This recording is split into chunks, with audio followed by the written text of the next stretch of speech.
We'd like to get the meeting started, so welcome to the Granville Exempted Village School District Board of Education meeting, May 22nd, 6:30 at the Intermediate School. Please join me for the Pledge of Allegiance.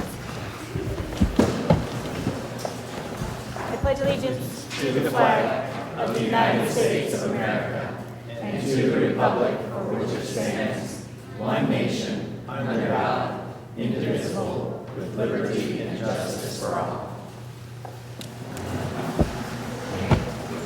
Take the roll, please.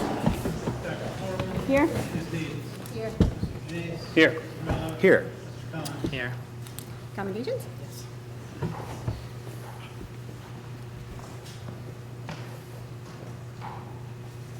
Good evening and welcome. Can you hear me? All right, good. After every performance at GHS, someone, community member or parent, stops me and compliments me on the quality of our district arts program. Once again this year, GHS Orchestra Band and Choirs gave outstanding performances at the ONEA large group competitions and a variety of other opportunities where they can showcase their talents. These contests are challenging and our student musicians do us proud, earning high ratings and making great music. Tonight we want to recognize several representatives of those different groups. So I'd like to call groups up and recognize them and their directors. So tonight, first we have, let's recognize the orchestra. Samantha Schnabel is the director. Come on up. We have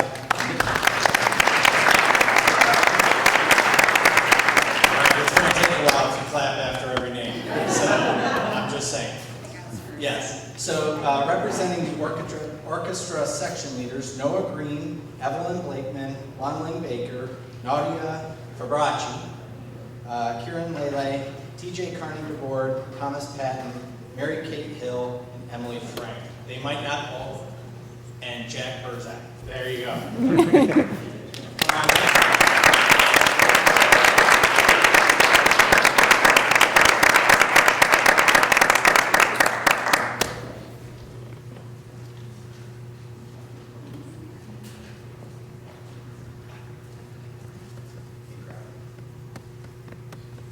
So, I have to say, typically the orchestra is very subdued, relaxed, very calming music. But Mr. Kim over here livened it up a little bit with a rap in the middle of the orchestra concert. So you do fantastic work. All of you are tremendous. I know several of you are going into music education or studying in your post-secondary options. So we appreciate everything that you do, and congratulations.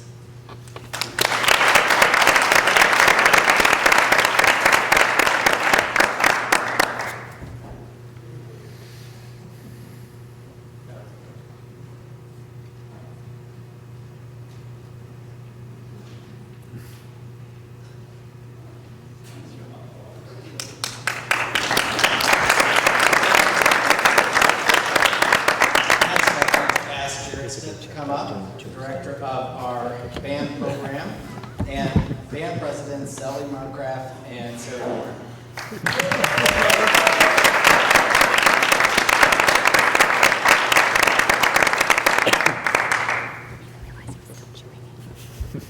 So you're developing a program when we have to continually buy new and improved uniforms for the team, so to speak. About 20 years ago, I would say, the band was about 20. Now we're over 115 close to, or 110. Pretty close. Yeah. 35. Yeah, so concert band's 135. Needless to say, you've done a fantastic job of doing the program, and you have fantastic students that love to play for you. So congratulations. Thank you.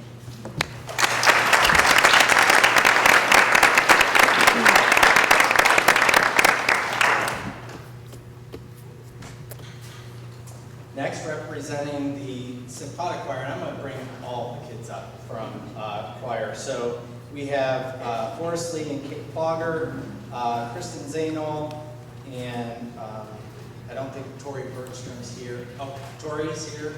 And Forrest Lee and and Kieran Sutliff, and Alex Harris, and Kristen Snyder, our director. So, and Joey Palmier.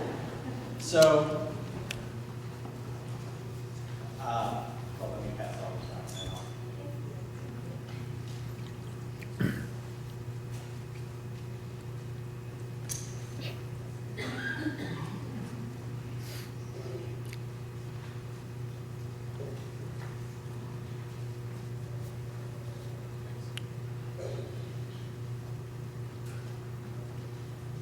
One thing I love about her program is the fact that she gets her male students to do just about anything up on stage, which is pretty amazing.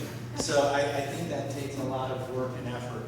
But I think the compliment to the drama program as well is something that you should be very proud of, because many of your choir participants are in the musicals, and the work that you do there too is just fantastic. So we appreciate all that you do, and I always say, of all of our music programs, we have the best music department in the state of Ohio, hands down. So congratulations.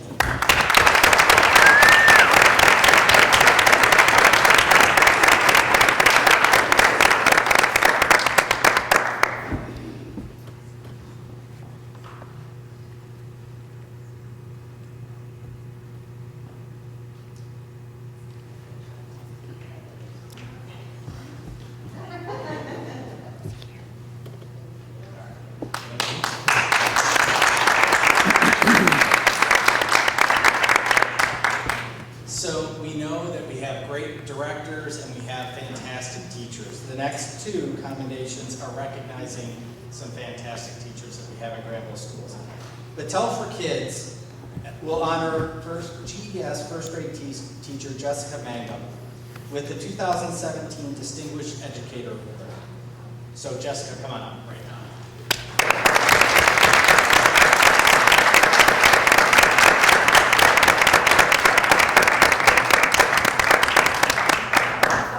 So Jessica is receiving this honor for her demonstration of great teaching in multiple ways, including academic, non-cognitive, and community measures, basically being a great person. Granville School has an array of talented and passionate, dedicated educators working to help students develop lifelong learning, a lifelong love for learning. It is our honor to recognize a fantastic teacher like Jessica. And the fact that Battelle is recognizing her as well for her excellence, it just speaks volumes to who she is as a classroom educator. And I think the one thing that sticks out to Jessica is this is probably killing her. She likes to kind of be a quiet leader, and she does that very well in the school district. And I just want you to know that the board, the administration, and all the students in GES are very proud of you. So congratulations and thank you.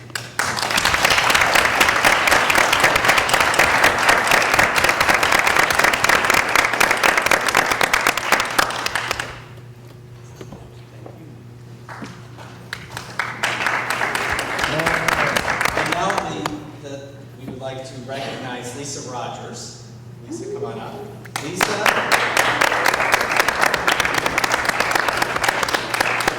is the current literacy coach here at GIS and is going to be transitioning to 4th grade next year. And she is receiving her master teacher renewal. So that process is a process that the state of Ohio has set up to recognize people who go the extra mile in developing the profession. And I think Lisa has dedicated her life to not only refining her craft, but the craft of teaching for everybody else. And so, congratulations, Lisa, and we appreciate your service to the schools.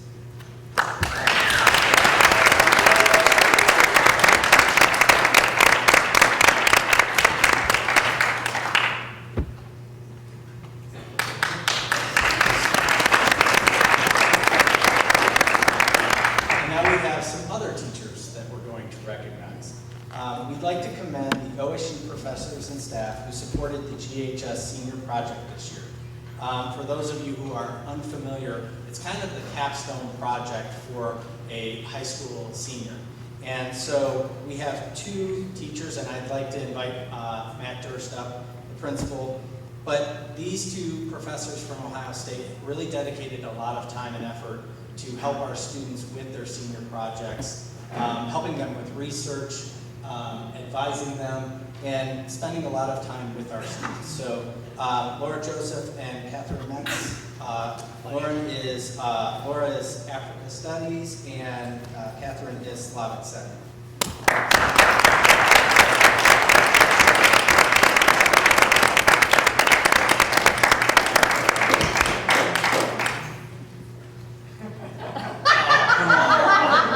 That hurt.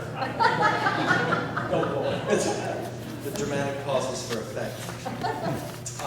While I do have these fine women up here, I do want to express our appreciation. They go through a lot with our students. They organize on-campus days for our students to come and visit OSU, to meet with experts, but also to meet with natural citizens from the countries that our students are researching. So this is very instrumental for our students in exposing them not only to new countries or to new people, but to accurate recounts, accurate information, and really very firsthand, hands-on experience with them. They start off the year with us. They endure countless student emails. I'm sure that their patience is tested at times as they provide direction to our students.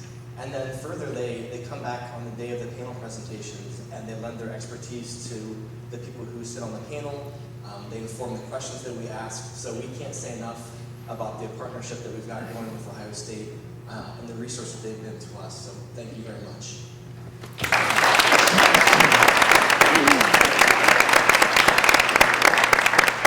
I want to steal the mic also from Mrs. Mangum because she has my son right now. Thank you.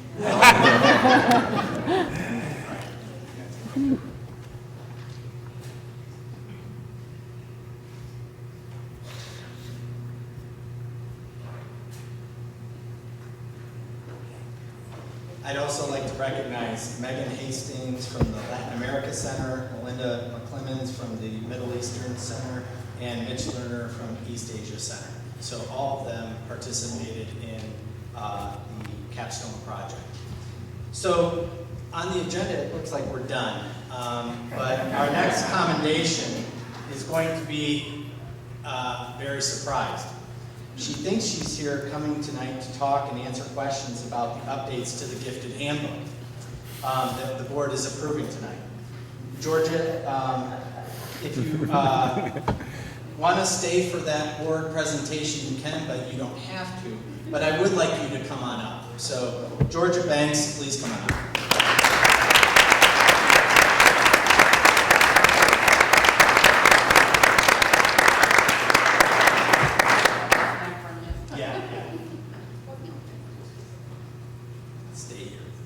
So Georgia has been our gifted coordinator in Granville for the past 5 years, but she has almost 40 years in education total.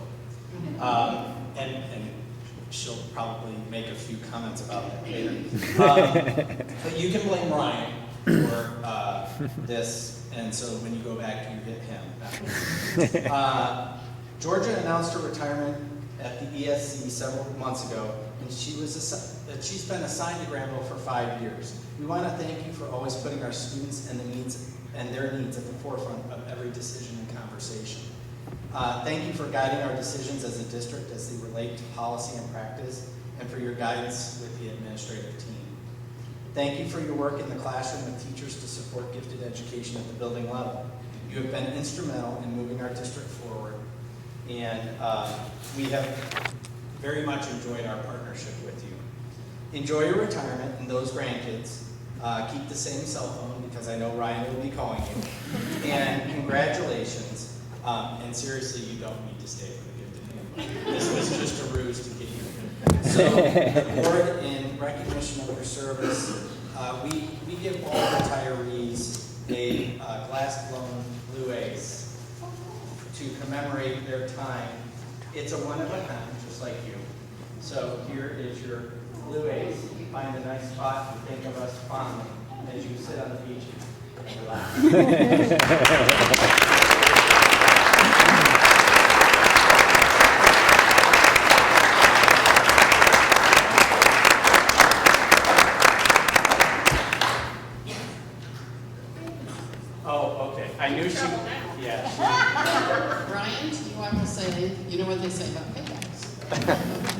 But I have to tell you, this isn't going to be anything special for me right now because I have nothing to do but say the truth on the way out the door. I have had 40 wonderful years in education, but I can honestly tell you, no gun to my head, that this has by far been the best educational setting I have ever worked in my life, and I've kissed a lot of toes.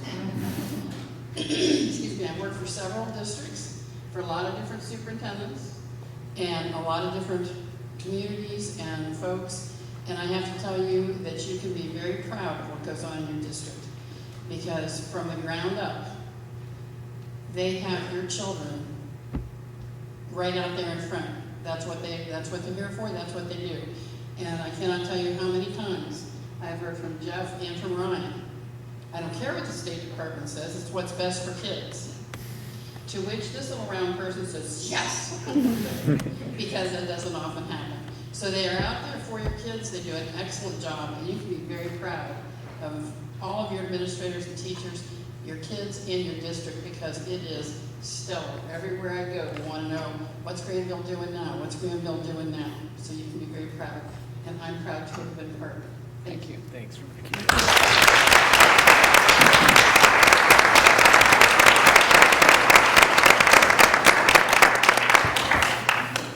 Is Justin?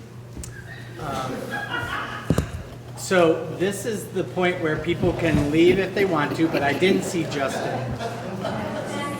Yeah.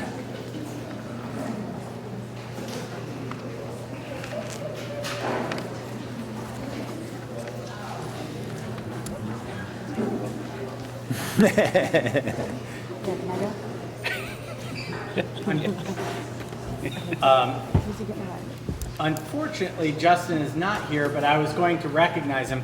He has been our student body president and reported very much or on a lot of the things that are happening at GHS. So I would have liked to have thanked him for his service to informing the board over the year, but I'm sure we'll be able to recognize him formally, maybe at graduation. Okay? So with that, Staff reports? okay. Sorry, next page.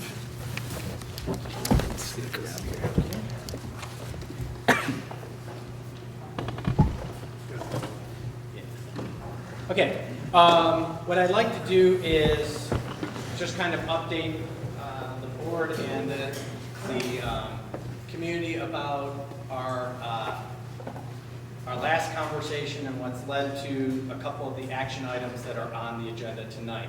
So just some history and context. If you were at last month's meeting, you've seen this. This has been a 2-year board conversation talking about the substance use prevention policy. It initiated with the analysis of the Pride survey results that prompted further conversation around this issue. And some of the statistical data is referenced up above.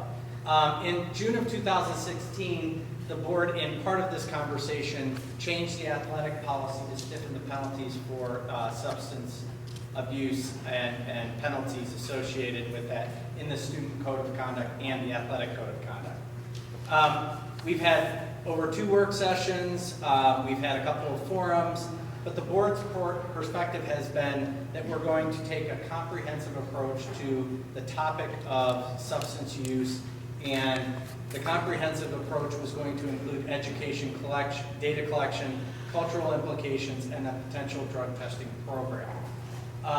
So part of the comprehensive plan, and I've shortened this presentation since the last meeting, the education has already started. We've purchased Too Good for Drugs, which is a comprehensive K through 12 program. Last week or a week and a half ago, we trained several district personnel. The vendor came out and provided a day of training on this new resource and curriculum, and it's going to be implemented K through 12, and it has a significant parent involvement component. The data collection, we anticipate having a State of the Students report that will include a variety of different topics, including discipline referrals, bullying information, exit survey results and OES survey results. We have just received some preliminary data from OES, which is the survey that the students took in the fall, but I'll be giving a more comprehensive report on that data in the near future. Cultural implications was really around the prevention and coping strategies and looking at the structural aspects of our school district and the stressors that they put on students. And are there ways to potentially remedy some of those stressors through some structural changes? So we talked a little bit about some of the cultural implications that are part of a comprehensive program. And then a screening program, which led to an extracurricular policy and a parking permit policy. So since the last board meeting, we had some conversation at that board meeting, and there was a directive to make some changes.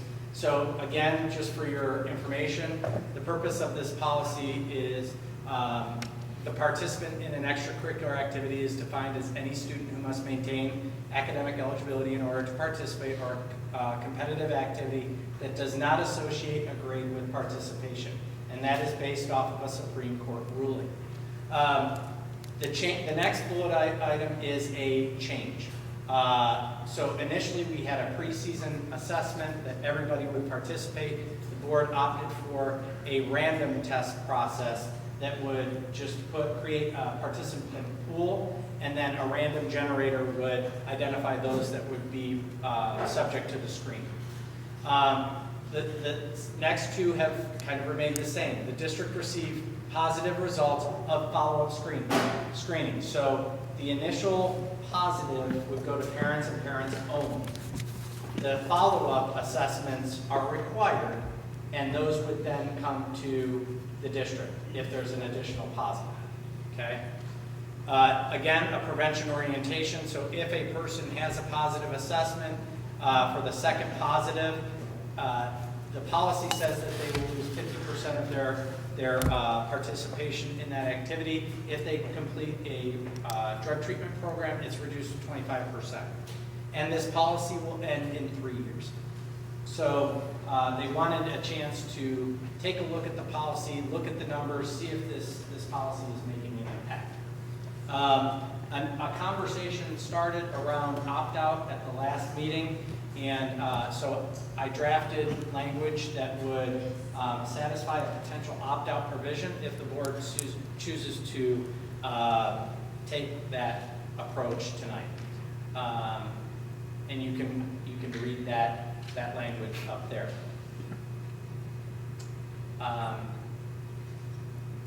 Give you a second to read it. That's it. Yeah. Okay. Okay. The other policy, the driving permit or the parking permit, it is including in the random test pool first positive results to parents only. That mirrors the extracurricular process. Random follow-up test results to parents and the district, and positive test results will result in removal of the parking privilege.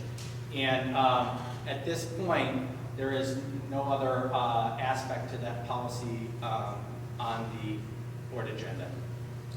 But it would not have a preseason or a pre-permit test. It aligns with the randomized process like the extracurricular. So short and sweet. Does the board have any questions based on just this before we get into public comment and board discussion where we can actually have a conversation as a board? Any questions? No. This time? No? Okay. Thank you. At this point, we'd like to entertain public comments. If you would like to address the board, please come to the podium, state your name and address, and you can speak for up to 3 minutes. So anybody who would like to address the board? And I will time, just so that if we have people that want to speak, we can get to them.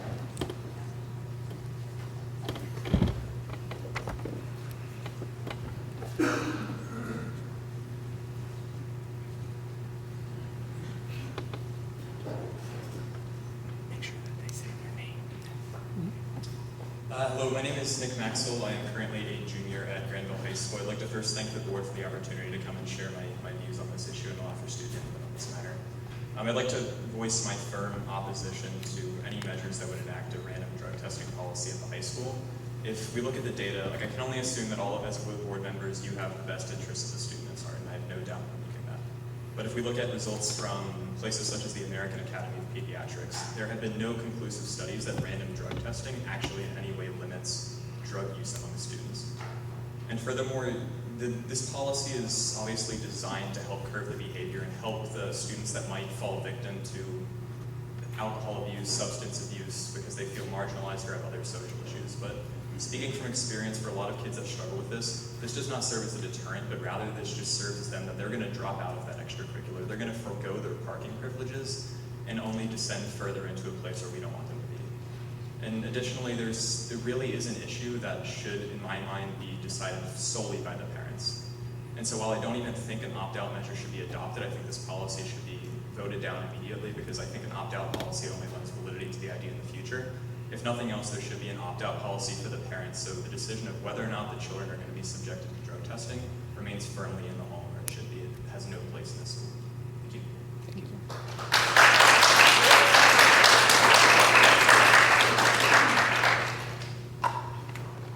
Good evening, front door, 4588 Granville Road. I'm up here to thank the board for what, in my opinion, is finally engaging in a conversation that's needed to be had in our community for a long time. And it's being had in other communities, and I think it's important that we do engage in that. And regardless of what you decide, because I think the board has done, and the administration has done an excellent job researching this, looking at both sides, because we're going to hear about tests that say it doesn't do anything and tests that do. It's a tough call for you, and I really appreciate what you've done, the measures you've taken to do this. As many of you know, I'm very involved in our schools. I've been a coach for 16 years in the middle school. I'm president of Athletic Boosters. But professionally and personally, I'm involved in the treatment and recovery community. And there'll be things said one way or the other. I call it a lot of rhetoric on both sides. I think the important issue to me is this is a health issue. We can talk about constitutionality and civil liberties and all those things. But this is a health issue, and I'm really glad that we're addressing it. Because for a lot of our students, this could be life or death. So I'm very impressed with the new curriculum that's coming on board, and I would hope that you continue this dialogue and continue this open forum, because this problem's not going away. It's been here before it came into the newspapers and on TV that we have an opioid epidemic, and that's not going to go away. So I commend you for that, and I would just urge you to keep the dialogue open about this, because it's for the benefit of our children and our community. Thank you. Thanks.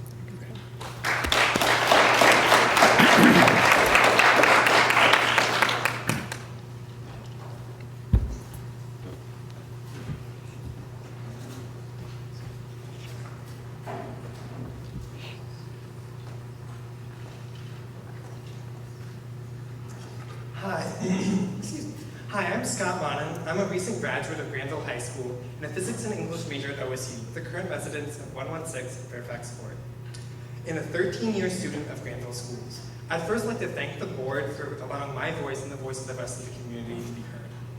After reviewing the policy, I have found that not only is the proposed drug testing an ineffective means of reducing drug use in students, it also lacks the substantial drug education that we need, and it is also fiscally irresponsible.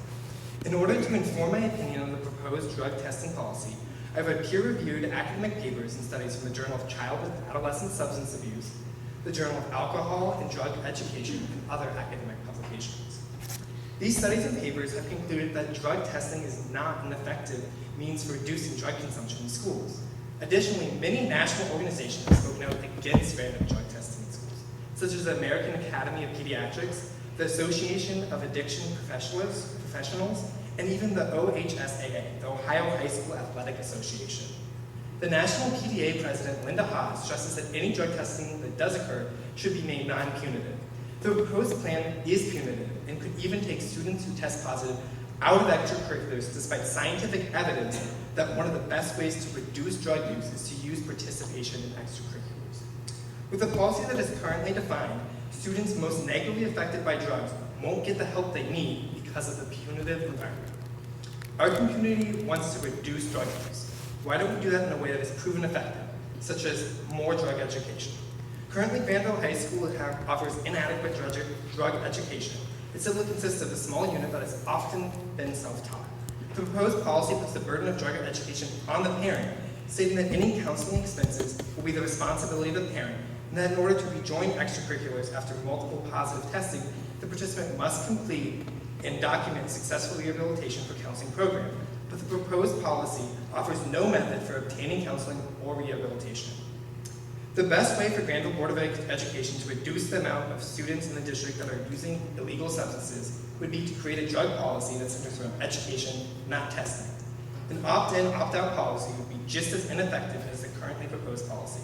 This district needs a drug policy that is informed by scientific research and fact, not a policy that infringes upon the privacy of their students despite scientific research. And this is a policy that would overburden the district financially. For the aforementioned reasons, I urge the board members to oppose both proposed drug testing policies and consider a more educational approach. Thank you.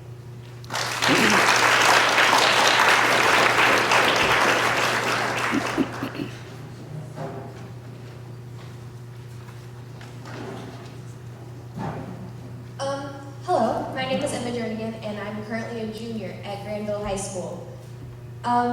What Nicholas and Scott both had to say was completely true, and implementing this policy is in fact only going to further isolate you, our educators, from your students. Right now, we are afraid to ask for help because of the impossible burdens we as Granville students face. Students from Granville are supposed to excel and exceed expectations, and that is a lot to place upon the shoulders of people who are not yet adults. And so many children do turn to illegal substances because they don't know what else to do. They do not feel that they can come to you for help. And once they get caught up in this cycle of substance abuse, the stigma around that is too strong for them to come to you to get help out of that.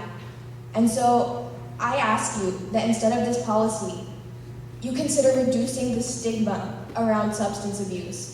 And you consider the fact that we are people with issues who struggle just like you do, and that you do not make us be afraid. Thank you.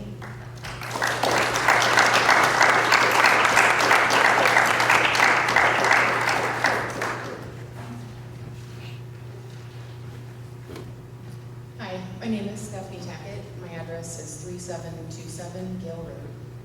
I have 4 children in the Granville schools. Next year, I'll have a child at every school. One in the elementary, intermediate, junior high, and high school. I came tonight to speak in favor of the drug policy. Professionally, I've been a nurse for 22 years in the ER. So I've seen, drug abuse firsthand. I've, tried to start IVs on kids who have no veins left from drug use. Now I'm a local attorney. I do defense work in Licking County and see what our drug issue is here in Licking County. I know I'm not going to get up and talk about marijuana and drugs and alcohol in high school being, a gateway into a life of abuse, but we all know that that can happen. I have read, I've been to the last few meetings. I've read your drug policy. I've seen your changes. I just think that it's time to address our drug issue. I don't know if the policy will work. I know that the research suggests that, it does nothing. But having a sophomore son who we've dealt with issues with this ourselves, but I've asked him, this may happen in the fall. This is something that, you may be drug tested in the fall if the school board decides to, implement this policy. And his response was, fine. Go ahead. It's just, it would give me an opportunity to say no. And, I'm not a Granville native, moved here from Washington DC area 3 years ago. Before that in Chicago. But, the drug problem here, I've read a lot of the stuff, articles on Facebook, but it is here.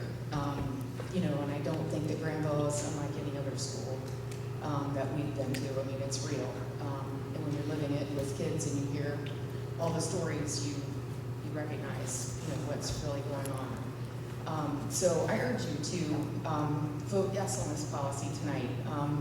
Let's see what it can do. You are a board. Policies can be amended. They can be changed.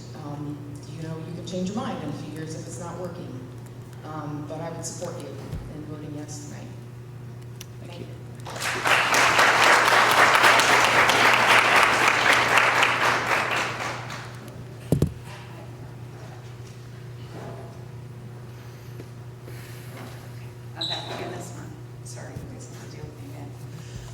Jen Carnegie, 2584 Upland View Court. I don't have anything prepared tonight. I've been working a lot and trying to read Dennis's articles and keep up with all this. So, after Stephanie's comments, and then I heard somebody else say opioid addiction, and kids don't lose vessels because of marijuana. Their vessels don't go away because of tobacco, and their vessels don't go away because of alcohol. Their vessels go away because they're shooting up heroin. And the last time I was here, I shared that my sister is a recovering heroin addict. And marijuana was not her gateway drug, and neither was alcohol, and neither was cigarettes. So I implore the board to vote no on this policy. I think it is punitive. I don't think it's going to do anything for these kids. These kids are so well spoken and they're brilliant. And they're stressed. And what concerns me more than the weed results is the mental health, and that our kids have a higher suicide ideation than the national levels from the testing that you all did, and the bullying that's going on. So to me, I think we need to look at the cause and not punish the kids for what they're doing. Like, why are they smoking in jail? Why did somebody get caught at the high school? I think some kid he was passed out and the cops had a gun. So why was he loaded and passed out at the high school? We need to look at why. But I think if you really want to test and be effective, do it when you have probable cause. Test for the opioids. And just today, I had 2 parents tell me they know there's a steroid problem here. So are we going to test for that? And, let's test for the things that the parents know are here that are detrimental to the kids, and not cigarettes. I mean, I don't think they're smoking cigarettes. The survey didn't show that. So it just seems like we're not testing for the right things. So my husband's here tonight. We both agree if you're going to test, have a reason, and then test for the opioids, test for the steroids, not things that all of us did. Probably too much. I mean, I'm probably lucky that I wasn't loaded, passed out at the high school once in my lifetime. So I'm very impressed with all you kids. You're all very well spoken. I'm proud that my daughter goes here. So, and the teacher that spoke earlier, she said the district always had the kids' best interests at heart. And I appreciate Jen Corbin's comments last time when she said if this was curriculum, we would not adopt it. So thank you.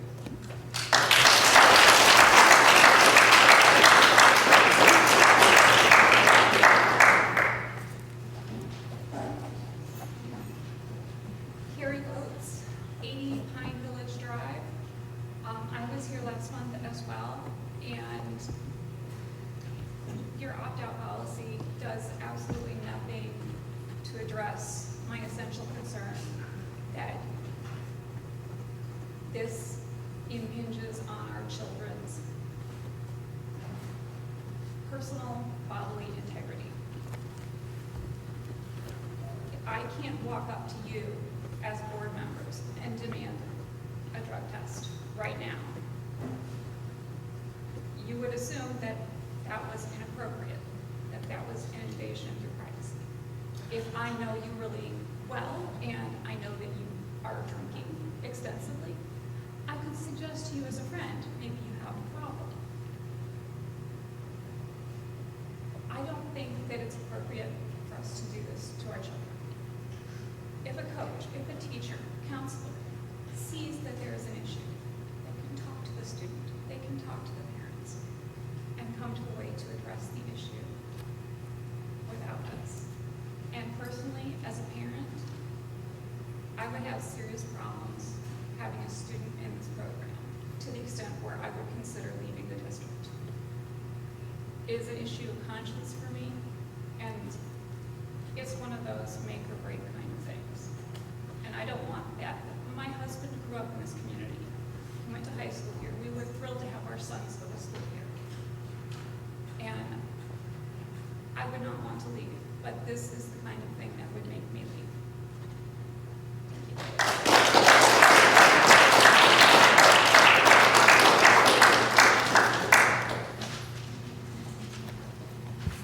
Hi, my name is Kat Shuttleworth. I'm finishing my junior year at Granville High School. I'm here to tell you that I am opposed to this new policy. I am fully immersed in the youth culture at Granville, and I am confident that I understand my peers in a way that most Granville adults, parents, community members do not, for obvious reasons. I've had a busy schedule, as many kids have in high school, and as a result, I have not taken health yet. Which means it is possible to make it until senior year without any recent drug education. Naturally, I've had questions about drinking and drugs. In December, I will be turning 18, entering the adult world in a country where divided on opinions of drug use. I've been in the classroom where a student has asked a well-respected teacher a question about drinking, and the response was, "We shouldn't be drinking." What does the student addicted to prescription drugs think when a teacher dismisses and condemns instead of informs? That they can never come forward for fear of punishment, fear of judgment? I'm worried that this policy unintentionally drives kids with the biggest problems underground and forces them out of their extracurriculars. Is the priority the football player who drinks at parties, who, with the proper education about designated driving, would never be allowed behind the steering wheel? Or the theater kid who smokes pot but is still a high-achieving student? Or is the priority a student who suffers in silence because their dependence controls them and fear of judgment or consequence prevents them from approaching administration or even a trusted adult for help? Amongst the criticism of the community and students, I have to ask you, school board, how can you vote on such a drastic new policy with confidence? If any legislation is passed, it should be passed with unanimity. That's a hard word. The risks are too serious to ignore, and we can't go on with the wrong strategy. If you're going to implement a strategy, it has to be with confidence, and it has to be the right one. Thank you.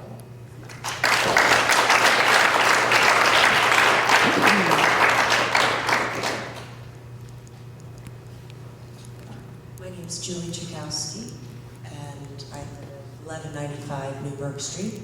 I did not prepare to speak today, so I'm going to wing this. The conversations on Facebook or in the news and all of this I've taken notice of. I was not here at any of the other meetings, so I may not be informed enough. I am a nurse. I've been a nurse for 20 years. I've been in Granville School since I was in 3rd grade, so I've grown up here. I cannot say that the problems of drinking and drugs, well, first of all, thank you for letting us speak. Board. I can say that the drinking and drugs is not necessarily new.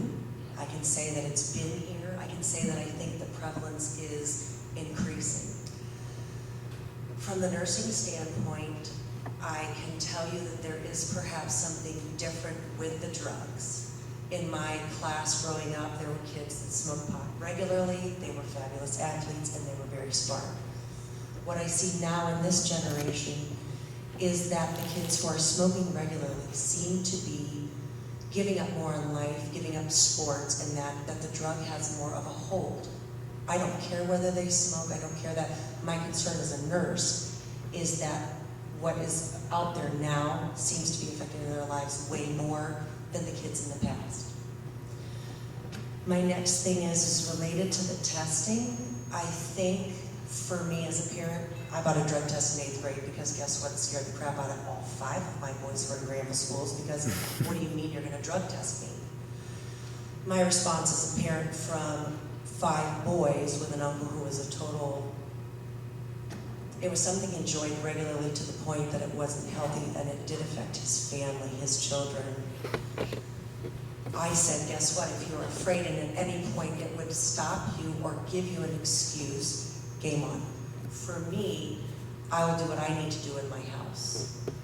My next thing is in my job, I work in the GI lab here in the hospital, and I take care of a lot of patients. I'm not saying it's 100% a gateway, but of the heroin patients I'm seeing, what's amazing in 20 years, I'm seeing 1 a week. I'm seeing kids in their 20s that are telling me that they're using multiple drugs daily and everything. So I think that's across the board. What I'm looking at for Granville schools, as a college athlete, a high school athlete, in my job, I am drug tested. I rode for Ohio State crew team, and we were drug tested. In that season, the kids who were our big stoners, guess what? They refrained because they wanted to be the best athlete. In my life, guess what? They can drug test me anytime they want. I don't have the luxury to say no. As a nurse, my life has responded to that. If I'm caught, you are on certain protocol. So I would say to you, we are the elite society. We are the highest education. We are rewarding kids for their high education. Why would we not set them up for a life in the future? Because you will be drug tested. That if you're going to take certain jobs and you're going to achieve certain roles, this is part of your future. Thank you for letting me speak. I would encourage you to vote yes.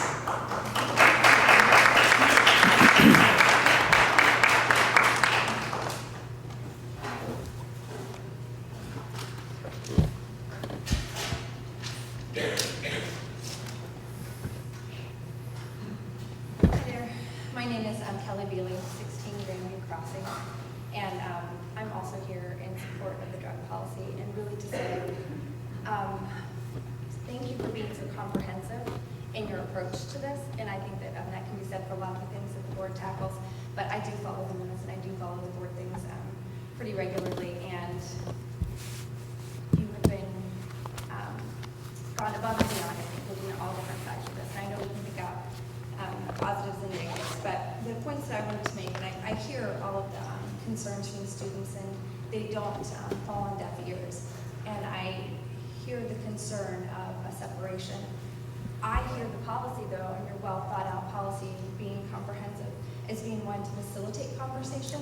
So the concern of driving wedges between, I love that it first goes to parents and it doesn't go to the school, to help parents engage with high schoolers. I mean, my daughter will be in 7th grade next year, so I'm not quite there yet, but I already feel that, oh, don't ask about that. You know, we don't want to talk about that, mom, kind of thing. And I think that encouraging kids and parents to engage in this kind of a way is helpful. And it allows them to have conversations that are uncomfortable in some ways that maybe some kids are already doing, but maybe they're not. And that's important to me, that we're helping families.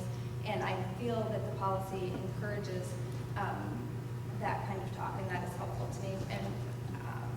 And it's not so, I hear lots of concerns about it being punitive, and I know that there's a punitive aspect. I do believe that there are consequences for action, so I'm okay with there being consequences, but I think that the initial focus being more conversation oriented just to parents is helpful and well thought out. And there is a big education part of it, and because I do follow, I know that is, you guys have put together a lot of the steps ahead of time. So I would just say thank you for being well thought out, I think we've put together a good policy. Is it perfect? No. Are any of our curriculums and any of our things that we've put together perfect? Probably not. So, thank you. Now we're to ladies. Thanks.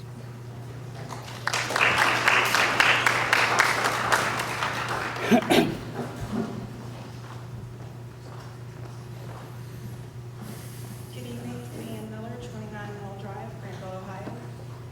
I just would like to follow what Kelly said. I'd like to thank the board, the staff, and the students who have worked hard at trying to come to an answer.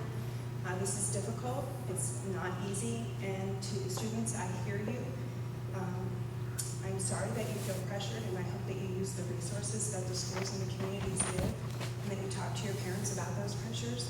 High school is supposed to be about fun. High school is supposed to be about enjoyment, and I wish that for all of you. I would just, again, like to thank the board. I think that our job here is to be about engaging conversation, working through. Nothing is perfect, like Kelly said. I think it's important that we keep it open, and if it's one person at a time that we help, that's the important piece. It is about educating, assisting, and making sure that we set them for a future of success, and that's everybody's path is different, but that's what our job is. And if it's one person at a time, then we've done our job. And we can only be here to support one another and assist them and to support you. Continue the dialogue. I hope you vote yes on this policy. I hope that it's always a work in progress and not something put on a shelf. I hope that you constantly listen to the students. But I applaud you for your efforts, and I hope that you approve this policy.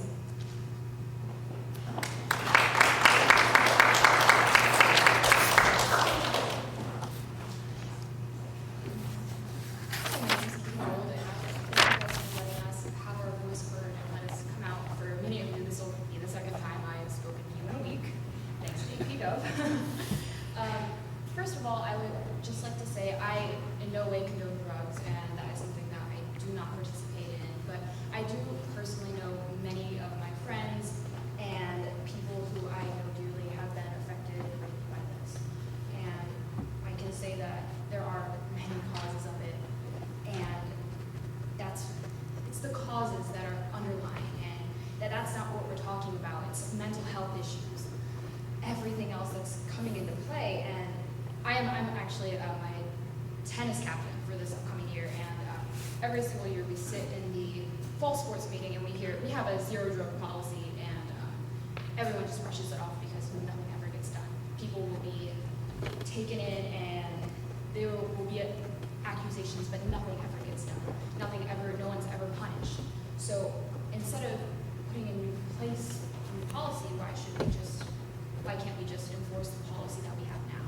And enforce the policies, and maybe actually call people out if they're doing something wrong, and maybe address the problems that are causing our students to turn to drugs and alcohol.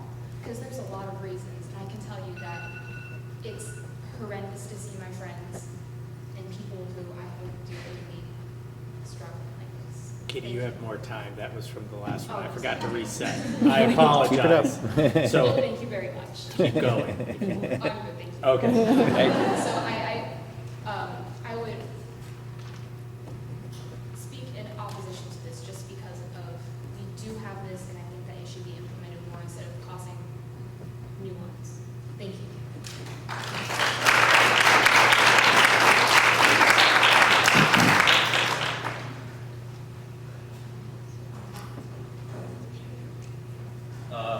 Hello, I'm Kieran Sulliff. I'm a GHS junior student.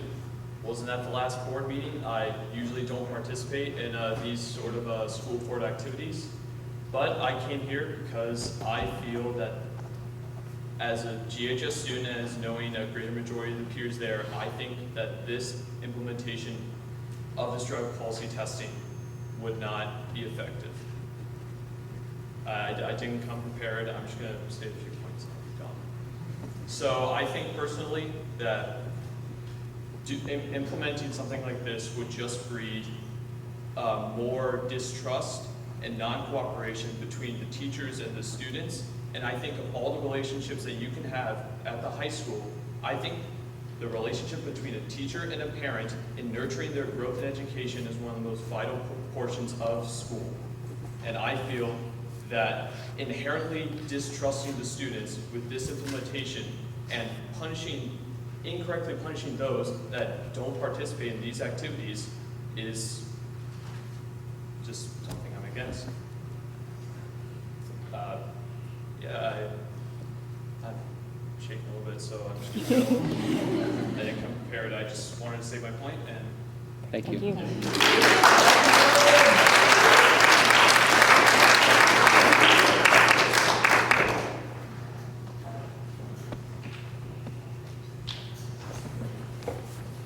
Seth Jim Parker, 439 West College Street. I actually didn't want to speak tonight. I kind of wanted to let other people speak, but there's a couple of things that haven't brought up that I really just want to speak to. The first thing is I just want to thank all the students who came and spoke. My own daughter really wanted to be here tonight to talk to you. She wanted to talk about the fact that since 7th or 8th grade, they've had like 1 week of education around drugs.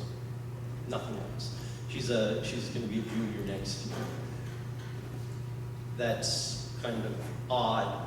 You know, I'm really excited to see the policies in place that you're looking at, increasing education and such, but putting this into place before you allow those to actually do the work that they're intended to do is kind of, I think, putting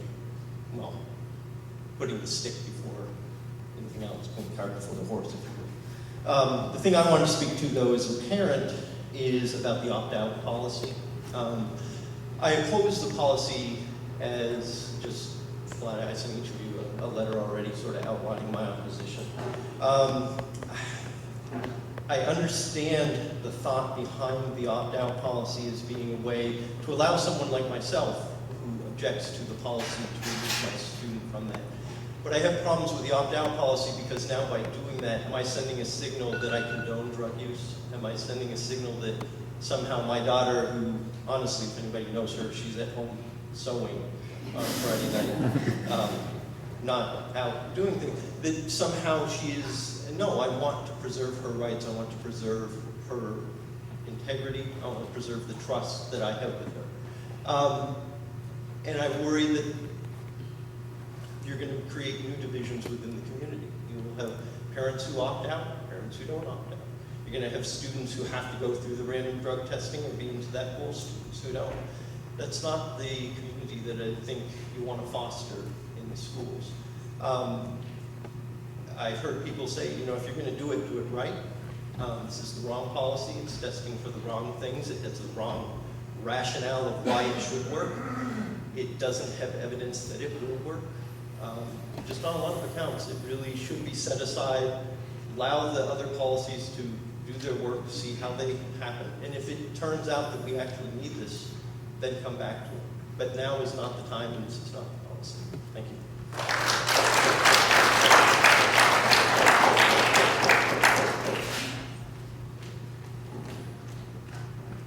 Hello, my name is Kate Pogger. I am a current junior at Granville High School.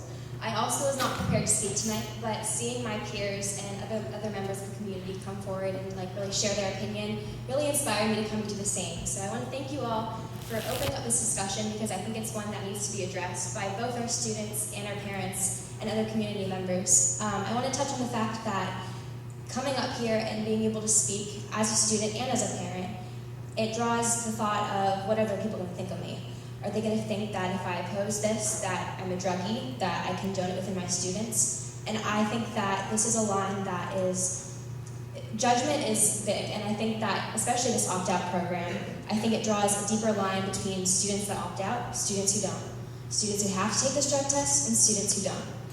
And what's that really doing to the community? I think our high school as an environment itself is rather hostile, and I think that this draws a line further between the students and creating a more hostile environment and creating a division between our teachers and people implementing the policy and our students rather than creating more education possibly about the causes of drugs and substance abuse. Stress, I know something that's very prevalent in our high school and it's kind of hard to avoid. But rather than punishing students for being unable to cope with these causes, why don't we implement more education not only about substance abuse, but about the causes of it, because I think that's more important to our students and beneficial to our community. Thank you.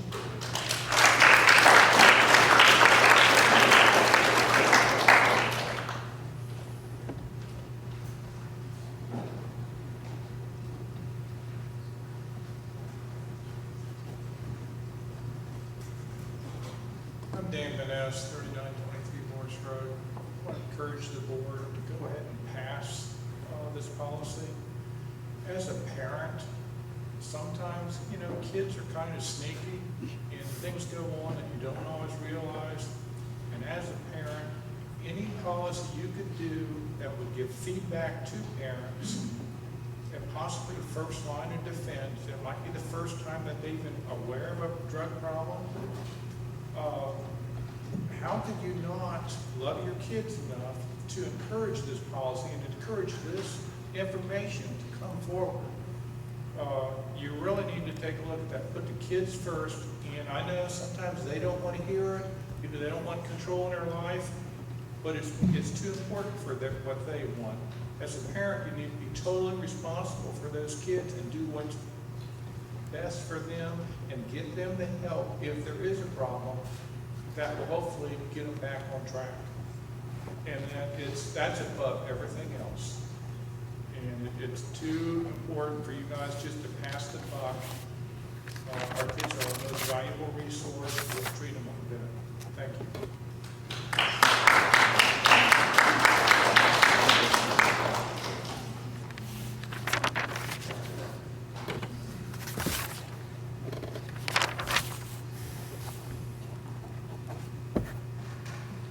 I'm Mindy Kunar at 427 Glentow Drive. I'm a mother of 4.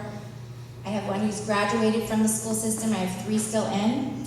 And I want to encourage the board to vote yes for drug testing.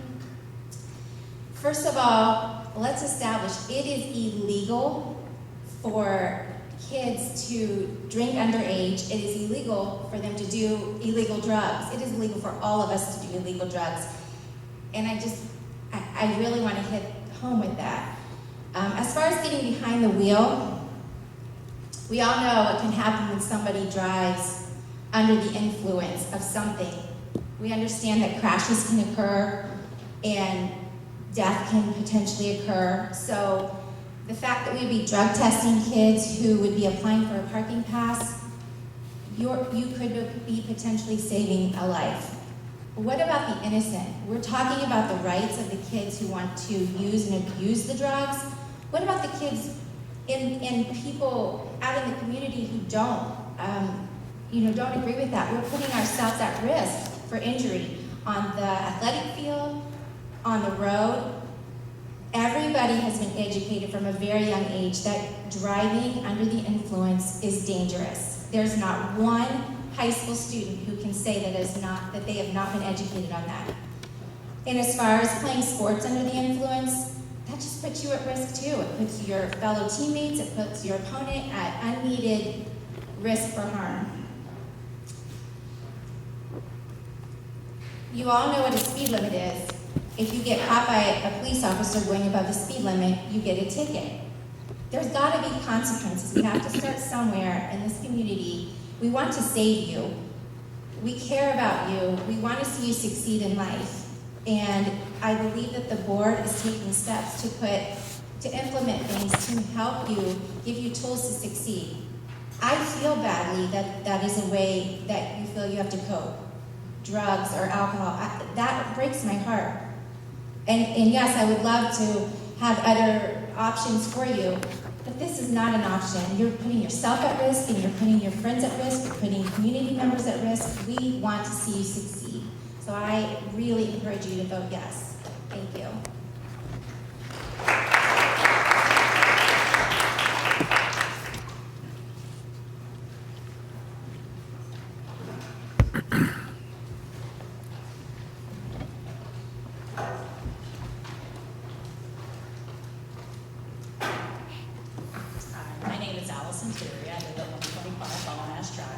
Thanks for giving everyone here tonight an opportunity to talk to you and express their concerns or support of this policy that you're looking at adopting.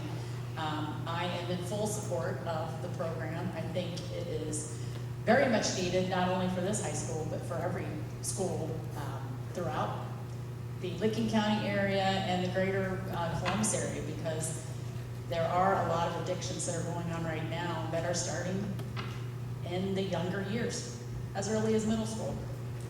And that's just, you know, I know the kids talk about all the stressors that there are in life. Well, guess what? It doesn't get any easier when you start working. The stressors are there in high school, but they're there when you get out of high school. And if you're turning to drugs and alcohol in order to deal with those, you're going down the wrong path. You need to find other ways mentally to deal with that stress besides turning to substances. I'm not saying anybody in here is doing that, but I'm saying that's not the route to take. When I look at athletes being random drug tested, when I was in high school, we had basically a zero tolerance policy in my school. If you got caught doing drugs, you didn't just get suspended. You got kicked off the team for the season. You didn't lose a portion of your season. You lost the entire season.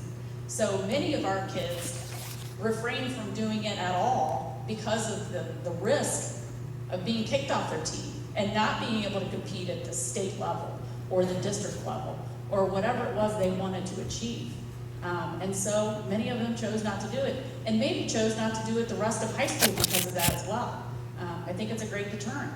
And it's a way for kids to say, hey, I'm not going to do this when I'm at a party because I'm afraid I'm going to get kicked off the team. I'm not going to give up my chances of going to state or possibly getting a college scholarship because you want me to drink or do an illegal substance. That just doesn't make any sense.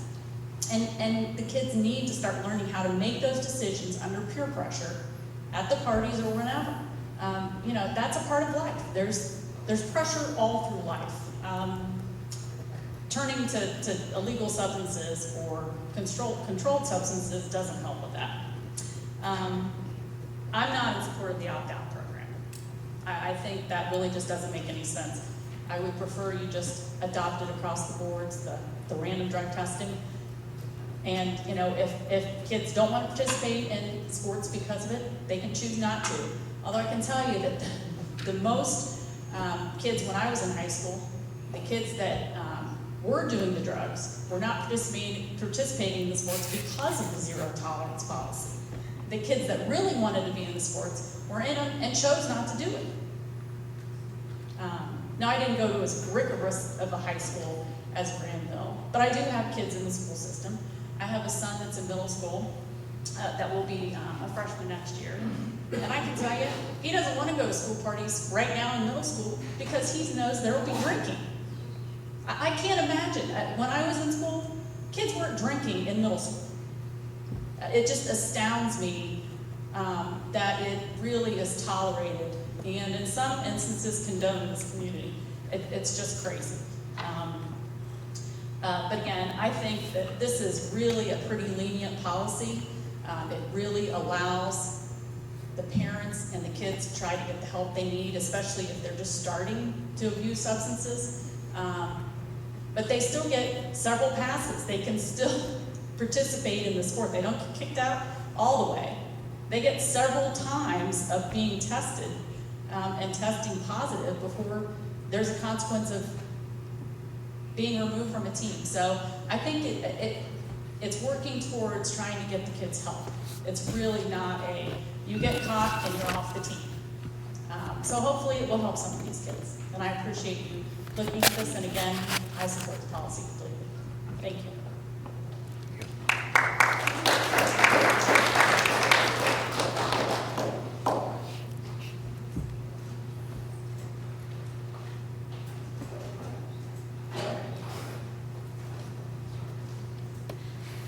Hello, my name's Brian Barquette. I live at 281 Denison Drive. I have to admit, I'm a psychologist. I work in town. I work with a lot of kids. I can't say, as this is written, that I support it. If you want to test for opiates, cocaine, meth, something that's deadly, I'm all for you.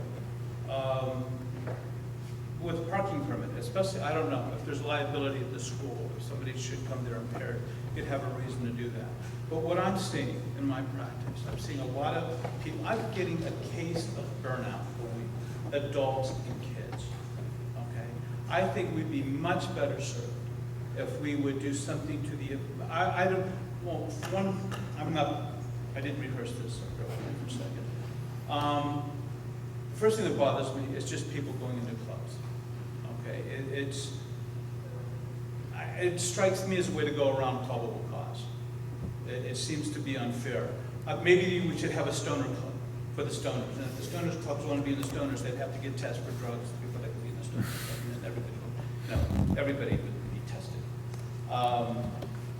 And the other thing I'm seeing is, I'm seeing so many kids under so much stress.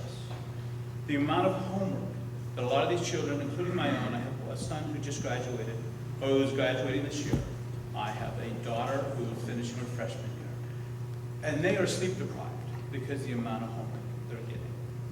And to put this amount, and any more for kids, what we're doing, you guys, is like sending you to the casino, okay, to the way your future's going. You gotta work hard. What I'm hearing all the time, you gotta work hard so you can go get into college. You gotta work hard in college so you can get a job. If you're borrowing tens of thousands of dollars to pay for your own organizational corporate training, and then if you don't get a job, you're still, those loans have to be paid back. They're not forgiven by bankruptcy. Okay? That's a completely different world than I grew up in. It was much easier to go to school.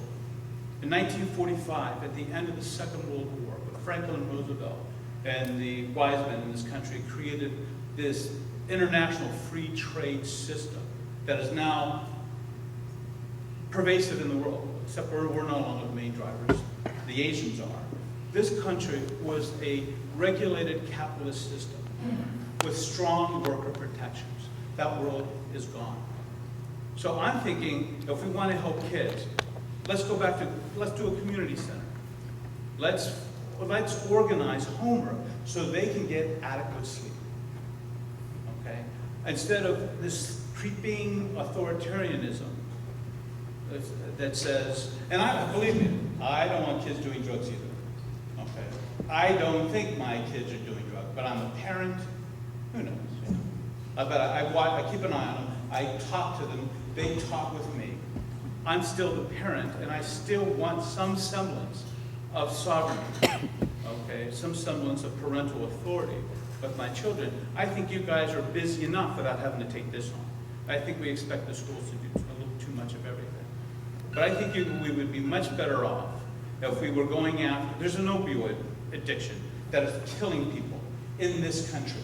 And if you wanted to test for that, I'm all for you. But we know also as therapists, there's something called we call it age-appropriate experimentation, where kids may try something on a partner. Well, if you smoke marijuana, that THC can stay with you for a couple of months. And the last thing I want a kid to do is, through some peer pressure, smoke a joint one night, then spend the next 3 months living in fear that they're going to be randomly tested on top of all the other stresses that they're dealing with. So as presently constituted, I can't support this with some tweaking or as part of an overall strategy to release some of the stress that these guys are under. And then maybe I'd have a different opinion. Thank you.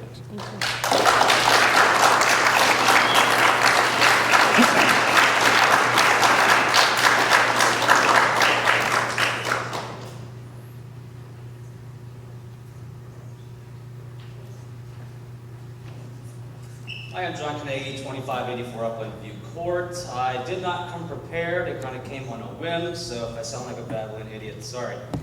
I'm just listening to various folks here, and I have a lot of respect for people who are pro and against. But I would personally like to gather all parents of all Granville students in an auditorium and get an honest answer as to who has never smoked a cigarette, smoked a joint, or drank. I'd be shocked if there's any more than just a few that could honestly answer, no, I've never done any of these things. And I started hearing about opioids, and we know that we have a severe opioid problem in the state of Ohio. Why are we not discussing opioid use? Why are we even talking about cigarettes? If you look back in the 70s and 80s, you compare the cigarette usage compared to now, far fewer people are smoking cigarettes now than in the 70s and 80s. And I believe that's because of education. And what I'm gathering from these fine students is that there's a severe lack of education when it comes to drugs, which is pretty scary. I also asked the parents, why is it the school's job to test your students for drugs? If you think your student might be on drugs or are drinking, take them to the doctor and have them tested. And I'm also hearing from students that there is a stigma to drug use and they may be afraid to come forward to get help. Now, when we think about the opioid use, I think what we need is to create an environment where kids feel free and comfortable to come forward to say, I have a problem. I was at a party, someone handed me some pills, and I can't stop taking them. That's what we really should be talking about. I don't think we should be punishing people, possibly preventing students from being able to go to college and have a career for themselves. I think we need to have open dialogue, and once again, I respect people on both sides of the argument, but I think as the rule stands, I'd have to vote no myself.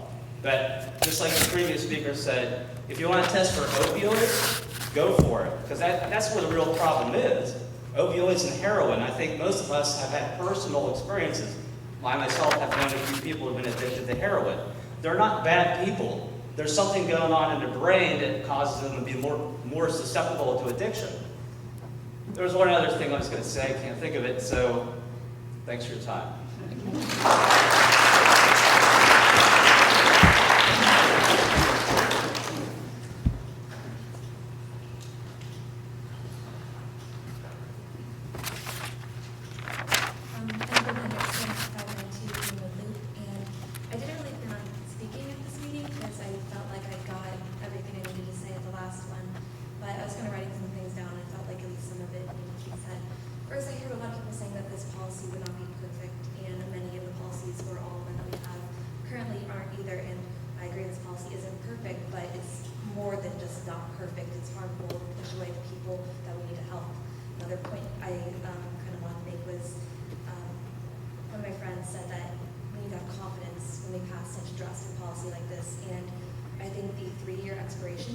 shows that there isn't a lot of confidence in this, since we are basically saying we're getting rid of this in just 3 years' time, before a student has even entered and graduated high school. And the last part I wanted to mention was just mental health.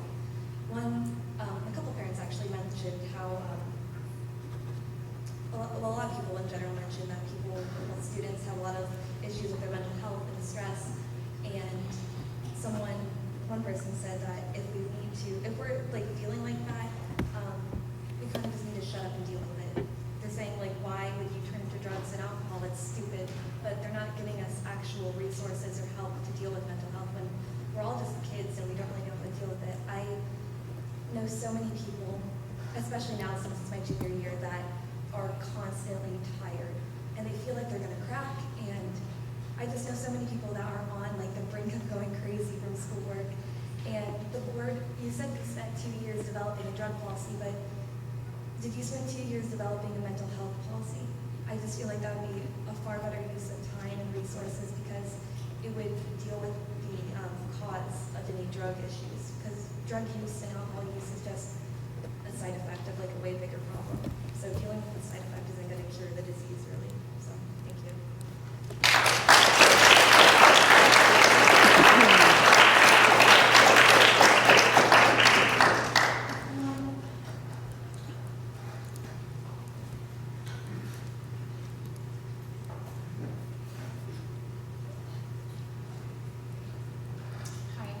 My name is Mary Kirkpatrick. I live at 232 Timberland View Drive. New to the district, but I came from Columbus City School area where there were lots of drugs in the schools. There were also gangs and shootings often.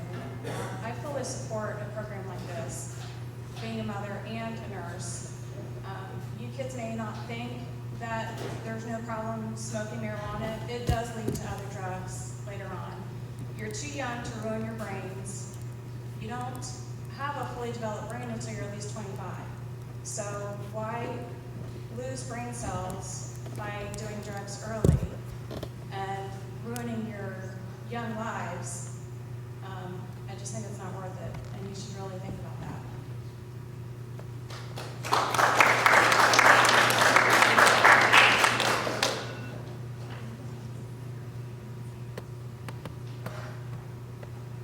Is there anybody else that would like to address the board at this time?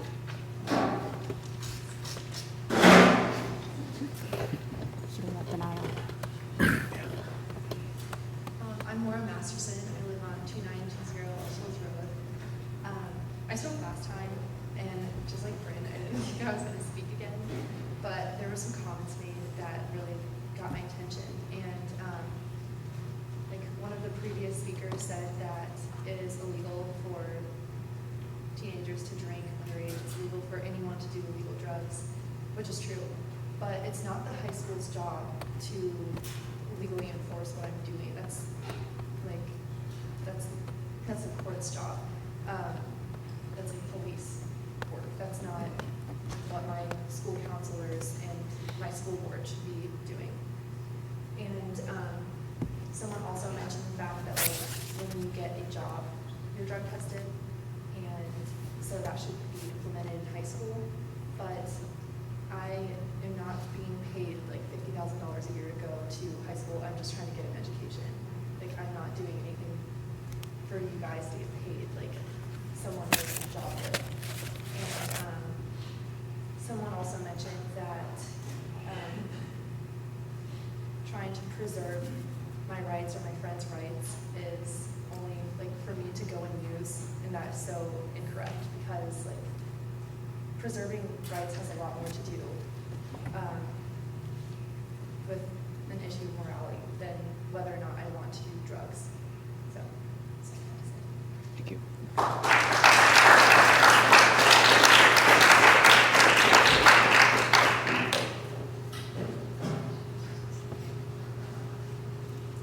Regina Martin, 334 East Broadway.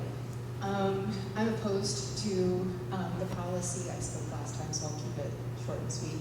I applaud the student who talked about developing a mental health policy. I think that was a really astute observation.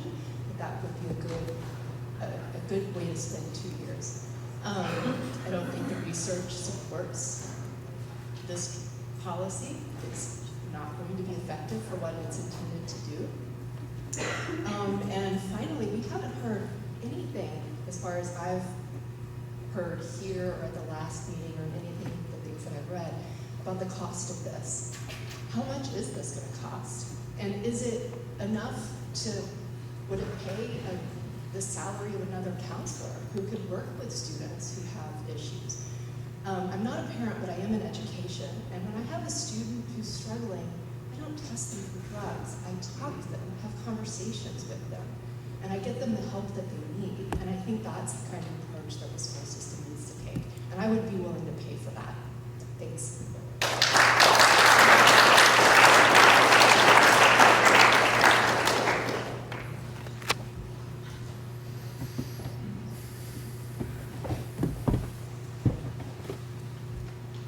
Hi, my name is Melinda Miller, 226 South Mulberry Street. I wasn't planning to speak tonight, but I wanted to highlight one issue. I'm a parent. And I also want to say I don't drink or do drugs, and I hope with my whole being that my child makes the same choices. With that said, my deep concern about this policy is that the consequence of our finding out that our children are using these substances is taking them away from the exact thing they need. Kids who are having trouble with substances need to be connected to positive activities, to positive peer relationships and positive mentoring relationships. And the consequences outlined in this policy are doing the exact opposite of that. And that is my real deep concern with that we are taking away the exact things that the kids who need, from the kids who need that the most. Thank you.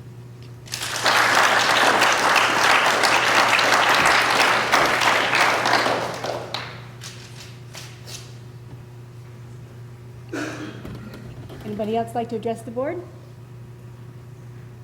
No? Okay, we'll close public comment then and move on to board discussion about this issue. Should I keep the timer at 3 minutes? Sure. Okay. So I'd just like to reiterate that during board comment or board discussion, this is a board discussion, not a back and forth between the community and the board. So just reinforce that point. That's the point of public comment. So you've heard a lot of feedback. It's been a long journey. So now it's up to you to have a conversation and discussion. Does anybody want to start? It has been a long process, right? And one I'm pretty proud of, right? The fact that this was not in any way a snap decision to come to this point. And I think that the process over the last year has yielded much more than a potential policy, right? Oh, I got one right here. Does that work? Yeah, I just want to make sure that people can hear it. And I'm very proud of the fact that, you know, the board has asked for not just a state of the schools report, but a state of the students report, right? Because we really understand that there are stresses on our students. We have a whole child committee whose purpose it is specifically to understand and look at that. And those are things that happen a little bit behind the scenes, more so than these out front policy decisions. But I first of all feel very proud of that. And I believe that the currently proposed policy has been a good compromise of a number of things. Firstly, I think that reports back to parents only is an important step. That's something that is unique to our policy and the way it's been phrased here. And I think that this hopefully is a decision that families can come to and something that families can work to with themselves. I wish it weren't the school's job, and I don't think it's the school's job to be the police of these kinds of actions. I think it's decisions that are made within families, and that's evidenced by the great diversity of perspectives that we have on this in Granville, which I think reflects the diversity of potentially our citizens' own childhood or own high school experiences, as well as their current perspectives. And it's challenging to come up with a one-size-fits-all policy that can address the diverse desires of our community. So I think we've moved a long way, and I believe that the opportunity to have first reports going back to parents is a huge step forward. I think the opt-out consideration is one that we should give serious merit to, again, to address the diversity of perspectives. I feel it does significantly water down in many ways this result, but it does reflect the diversity of our community. So when we come to this item in the agenda, I think we should have another conversation on that potential addendum to the currently proposed policy. It's been a long haul to get to this point, but I'm pleased that it's generated conversation. And I've jokingly said a number of times we should vote on this every year, right? Because the more awareness there is of this, the more conversations that happen. And I think if it's a conversation every year that you choose to opt out, that's one conversation a year that we might not have had before. And I think that we're trying to change culture, but the lever we have is policy. And that's a very difficult thing to do. You can't institute or legislate a change in culture. But hopefully we as a community can find ways, through policy, through education, through continued conversations, to not change culture to some type of draconian always say no or do whatever you want, right? Those are both extremes. But have a culture where students' individuals' opinions are respected, to where students can freely make the decisions that they think are right for them with the help of their family. And I think we have a problem in our culture right now where substance abuse is too prevalent. I've heard from many students that they feel very pressured by peer pressure to participate in a way that makes them very uncomfortable. And by instituting some type of policy, I think that gives support. It gives that occasion for conversations. And I think that's exactly the kind of thing that we're working to do through our new education program around drug education, which is a K-12 program that doesn't just focus on just say no. It focuses on the value of the individual. How do you make the right decisions for yourself? And whether that's applied to peer pressure situations with drugs and alcohol, or whether that be applied to situations surrounding communications and technology and many other things. I'm proud of the conversation that the community's had over the last couple of years, and I look forward to continuing that conversation on an active basis, regardless of what happens with policy. Anybody else? I feel like I've spoken a lot, so I'd like to hold off. But we do need to, I think, discuss the opt-out piece during this time, so. Or we can do that if it's... We can, but, we have the time now, so I think I'd like to propose that we talk about that option, since we have not yet discussed it as a board, other than to have Jeff write the language. So I'd like to know what people's thoughts are about a potential opt-out policy. Putting it on me? I am. All right.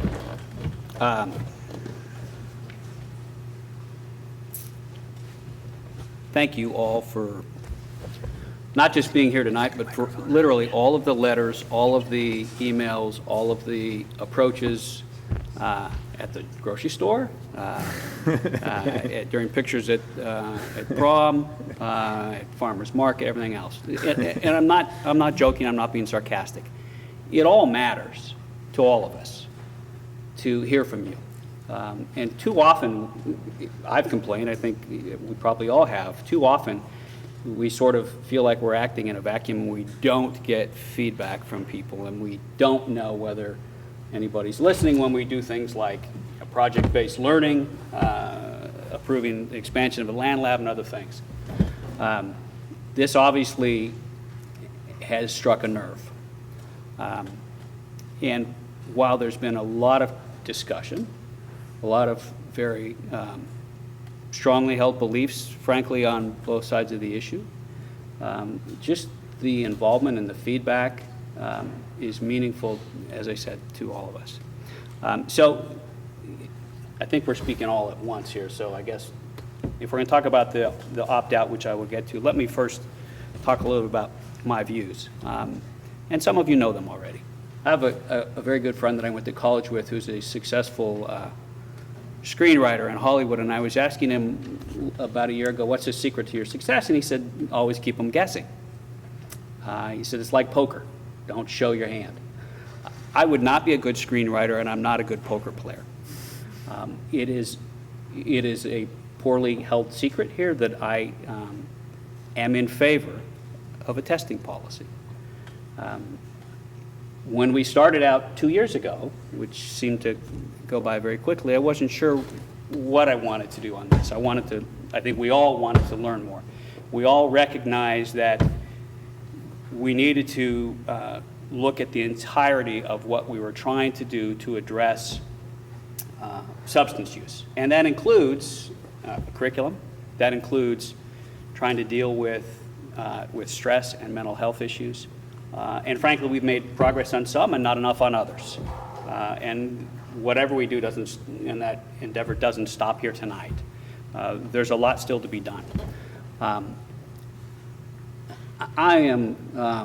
I think of myself as a fairly well-educated, fairly intelligent person. My brothers, if they're here tonight, would take exception to that. But I have literally tried to read every piece of information that everyone has sent to me. I've tried to do my own research. We all have. We've all spent time on this. And so, there are a number of arguments for and against. One of the arguments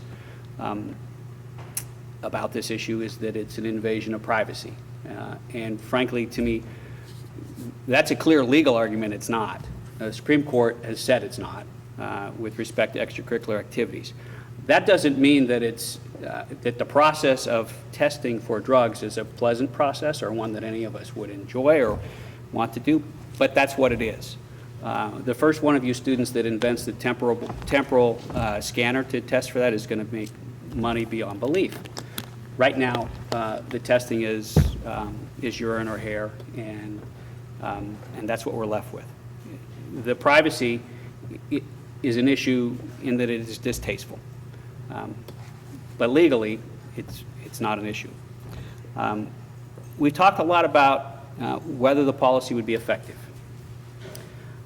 And the clear answer is, as I said, I've tried to read everything that I can get my hands on. There are tests, as several of you have noted. There are research studies that say it clearly wouldn't be effective. It hasn't been effective. There are also research studies that say it is effective. I think that the answer to something like that is elusive. There's not a single cause that leads, in my view, to the abuse or use of substances, and there's not a single solution to the use or abuse of substances. I think testing can be an important tool, but only one tool in trying to address that problem. Education, curriculum, mental health support, peer pressure, adult involvement, parental involvement. Those are all things that are as important or more important to addressing this issue than testing. But I do believe that testing can be an issue, and I believe, frankly, that the research is mixed. One can argue that it's one way or the other. I don't see that. I see it as being decidedly mixed.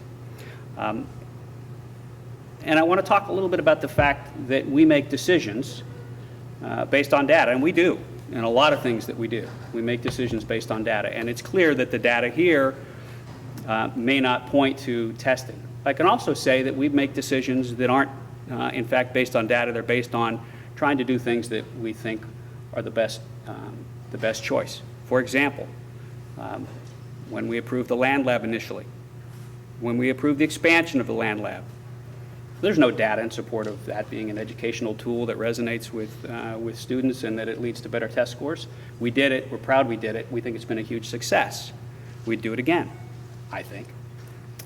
When we made the decision to emphasize project-based learning, we actually did that despite the fact that there was a dearth of studies showing that project-based learning led to improved test scores.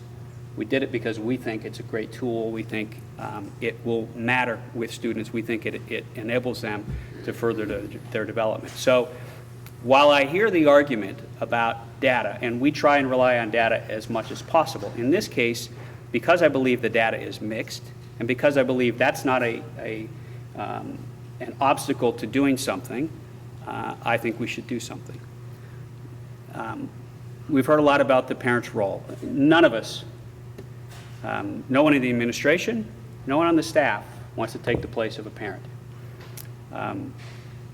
I should say my wife has worked very hard to parent our children. I've tried to stay out of her way. She's done a great job. We've had good success, but you know, everybody here, everybody in this community is working hard to parent their children, and there is no greater preventative factor, I think, in addressing this issue than the involvement of parents. And that's why, frankly, as Mr. Miller said, why we made the decision, a conscious decision, to say that the first positive test result goes only to the parent. We want the parents to address the issue. What I want, I'm not assuming I'm speaking for the entire board here. What I want is for that to be an opportunity for intervention. I don't want to discourage kids from participating in any type of extracurricular activities. I don't want to remove them from that extracurricular activity. I want the opportunity for intervention, for the parent who either doesn't know or doesn't know how to have the conversation or has struggled with it, to be presented with a test result, a confidential test result that goes only to the parent that they can address. On the issue of this being punitive, it's consequential, certainly, as it should be. We're talking about behavior that is illegal, but more importantly, it's dangerous. Whether it's cigarettes, whether it's alcohol, whether it's marijuana, whether it's opioids, steroids, it's dangerous behavior. It's something that we all, I think, would want to discourage. The test results, the initial test results going to the parent allows that opportunity.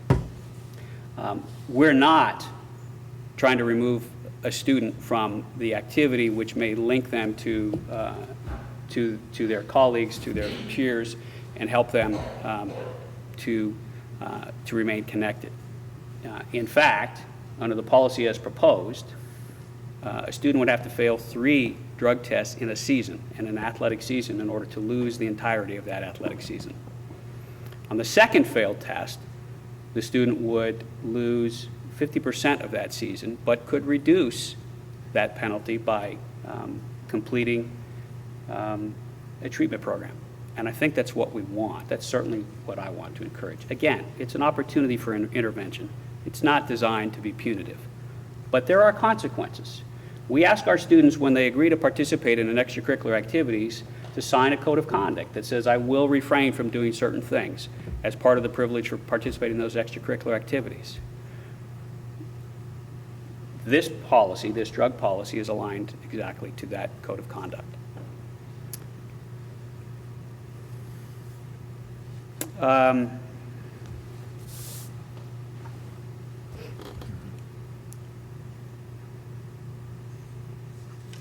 I'm persuaded by the fact that there have been comments about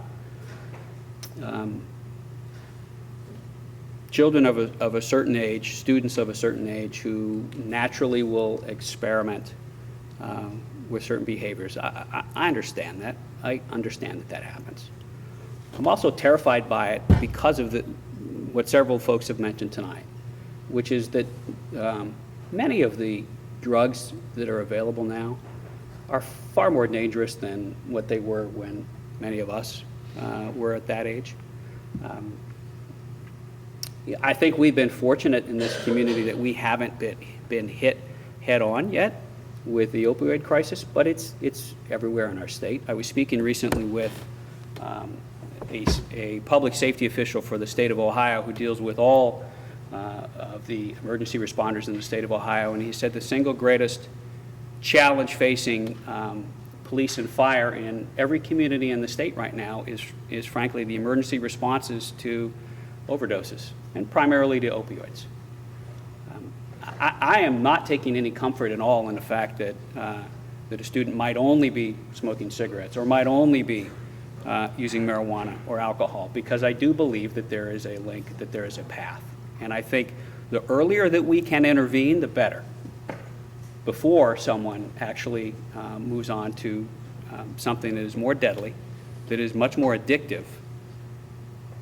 So I'm in favor of doing something which allows that.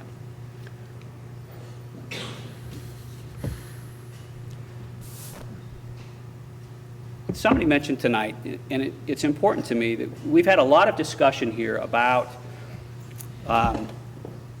trying to address the issue from the perspective of students who are using, and ultimately it's what we have to do. But we also have a lot of students, I think the majority of students, who don't, who believe in the code of conduct, who comply. We've had a number of students who've gotten up here tonight and said that.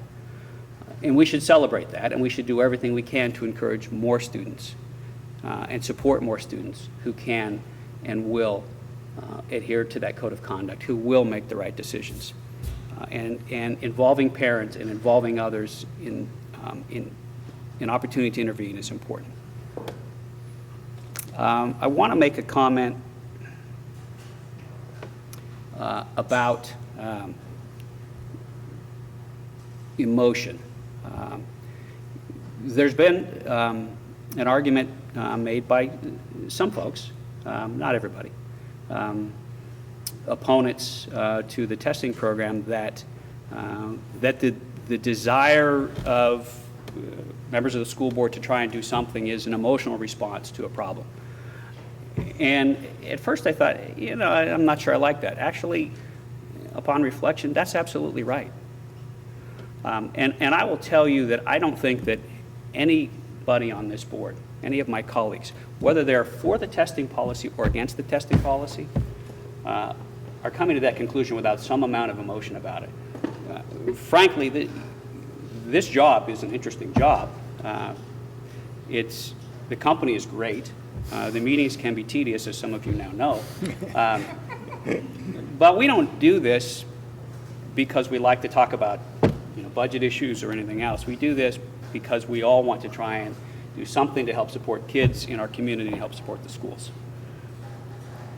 And I'm enormously proud of all of my colleagues on this board and the administration who've worked really hard for a really long period of time to try and gather as much information as possible, to try and be as open as possible and as receptive as possible to all of that information. And we don't all agree, as you know.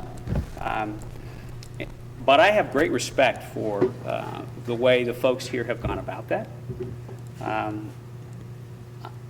I look at this, and I'm coming to a conclusion, I assure you. Beep, beep, beep, beep, yeah. beep, beep. No, I'm just kidding, sorry. I look at this. You'd asked me about the opt-out. Hey, Russ, can you pull the microphone? They're having trouble hearing Are you having trouble? I can shout.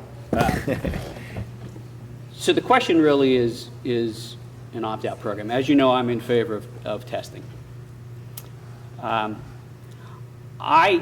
recognize, very firmly recognize, that there's a lot of disagreement about this. And I don't think for a moment that I'm right and someone who takes the opposing view is wrong on this. Because as I said, I don't think there's a single cause to substance use or abuse, nor do I think there's a single solution. But I am in favor of doing everything that we can, including testing, to try and address it. But because I don't think that there's a single solution, I'm open to an opt-out program for parents who have an objection to having their children subject to testing. Honestly, I don't love it, but I understand it. And I think it's probably the right result because it allows people to, in some way, control something that is of a very personal nature. So I am not going to oppose an opt-out. I would, in fact, support an opt-out here. But I want to make clear that that's not at all an endorsement of any sort of lax policy towards the use of substances. It's frankly a recognition that this is a divisive issue in this community, and none of us set out to have it be a divisive issue. None of us are interested in that. We all have a lot that we're trying to work for to promote the success of our children in this community. And so, for that reason, if the balance of the board would find it acceptable, I would support an opt-out on the extracurricular drug testing program. And let me add one other point here, and this goes to the aspect of the 3-year sunset. Frankly, you know, we've gone to a lot of effort here.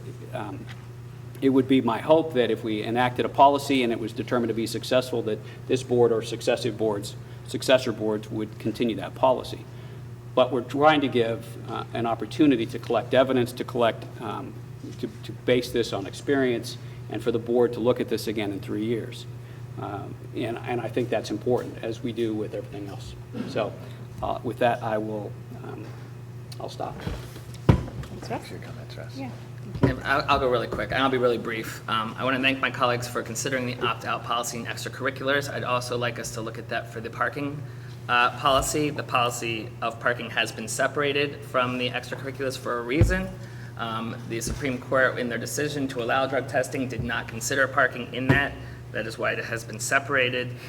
We talk a lot about not wanting to be punitive in what we do, but if you break the parking policy, you lose privileges for the rest of the year driving. There are students here that work. There are students here that need to drive to extracurricular activities, and essentially losing that privilege will take them out of that extracurricular activity. I also think it's kind of a backdoor way to getting kids that might be in the opt-out and extracurriculars back in the system, because they do need to drive to go to extracurricular activities.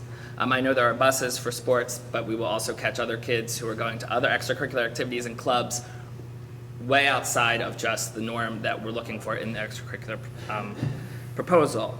I also question if a kid does get caught, are they allowed to drive on campus at all? Do they come at night? Can they come in the morning? Can they have kids? Can they ride in cars with kids? I think there are a lot of questions throughout the parking permit policy. And I hope when time comes that we'll consider an opt-out policy for that as well.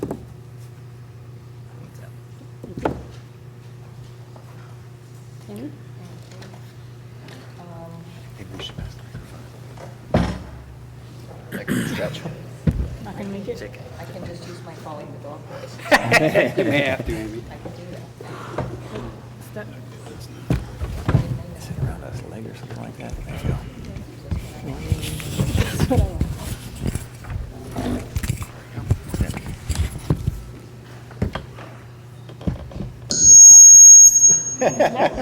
I wondered if it was on. Yes, sir, it was So they didn't hear anything I said. not. Right.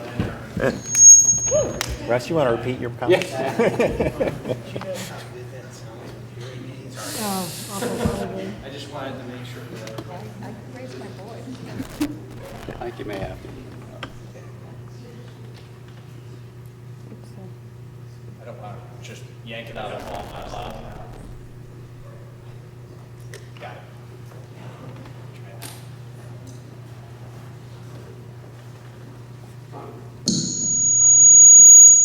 Okay. It wasn't too close to the sleep. So use your Calling the dog voice. calling the dog voice. I can do that. I can do that. And if you can't hear me, please let me know. I was a member of the committee that was first convened to start investigating this issue. And I didn't have a preconceived outcome in mind. But I have to say that it never crossed my mind that I would sit here repeatedly listening to parents defending their children's right to do something that was illegal and could potentially be fatal. I never, ever expected to hear that. I respect everyone who has taken the time to convey how they feel about this. It takes a lot of conviction to stand up in front of a group and speak, or even to sit in front of a group and speak. But what I do keep coming back to is these are substances that can affect your brain permanently. Everyone's chemistry is different. One drink for one person could be the beginning of alcoholism, where for the same drink for another person could be perfectly fine. Alcohol is terribly addictive to some people. Tobacco is a terribly addictive substance. For the benefit of some people who said if you were testing for opioids, I would support this, that's on the testing count. Why would we not be testing for the things that could kill our kids most quickly? There are first responders who are dying because they have come into contact with 1 grain of fentanyl. What if our kids got that and nobody was around with Narcan? It terrifies me that they're so vulnerable. And I totally agree. Charlie O'Keefe was here last month talking about the fact that the prefrontal cortex isn't fully developed. We heard that again tonight, that until age 25-ish, the brain isn't fully developed.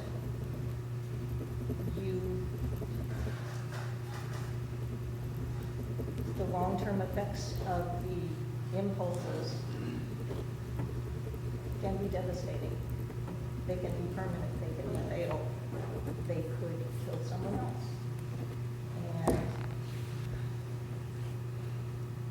I heard the expression, blessedly I haven't heard it tonight, so I'm going to be the one to break the silence, pee in a cup so many times last month.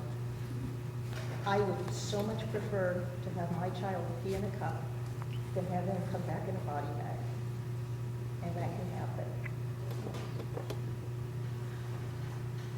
It has happened here. Listening to coaches, there's a misperception that this whole process was initiated at the behest of testing companies. Nothing could be further from the truth. The coaches were very concerned about the fact that there is a policy and it's unenforceable. The coaches could feel that they had a player who had an issue, but as the policy is written, there is not any way for them to prove it.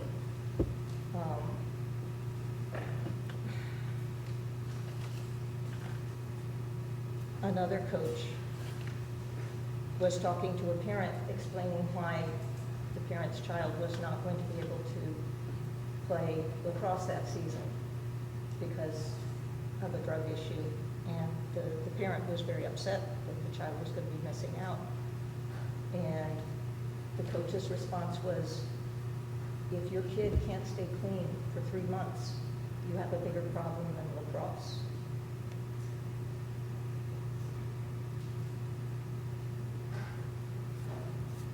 Studies are mixed on whether or not drug testing is effective.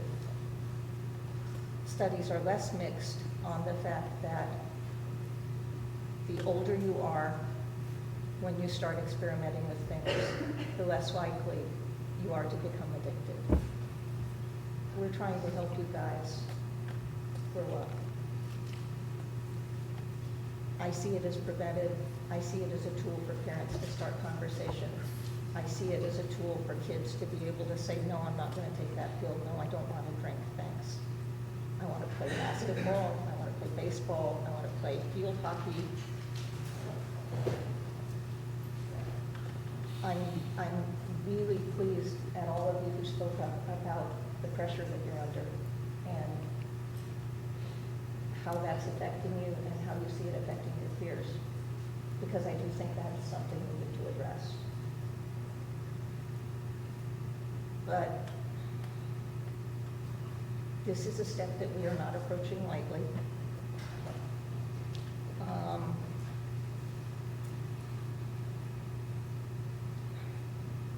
And we all, from every direction we're looking at it, are trying to think about what is going to be best for you guys. And we're human. We could be coming up with a really stupid answer.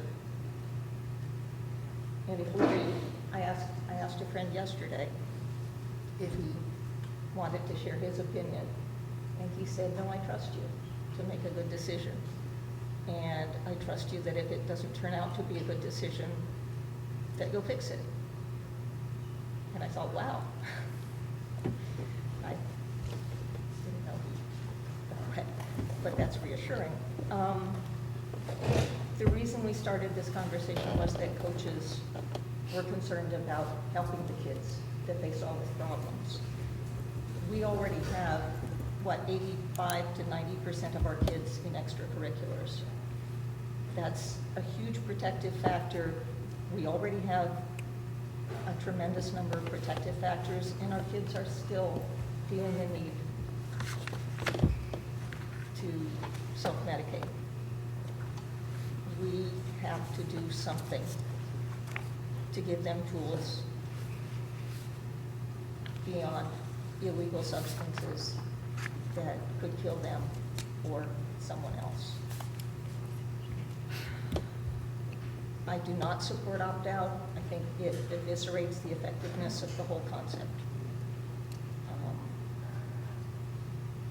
And I appreciate everyone who has come here every time or emailed us or called us or stopped us in the grocery store or at the farmer's market and shared their thoughts.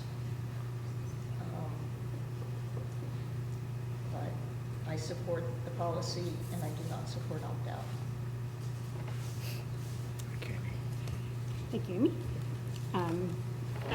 I think for the past year, it's been pretty clear where I stand on this. If you really want to, I'm on tape from last June and from the last meeting to, so I'm not going to reiterate a lot of the points that I've made. Turn it on and see if it may, it's just a test. All right, turn it off. All right, I'll try to speak Okay. very loudly.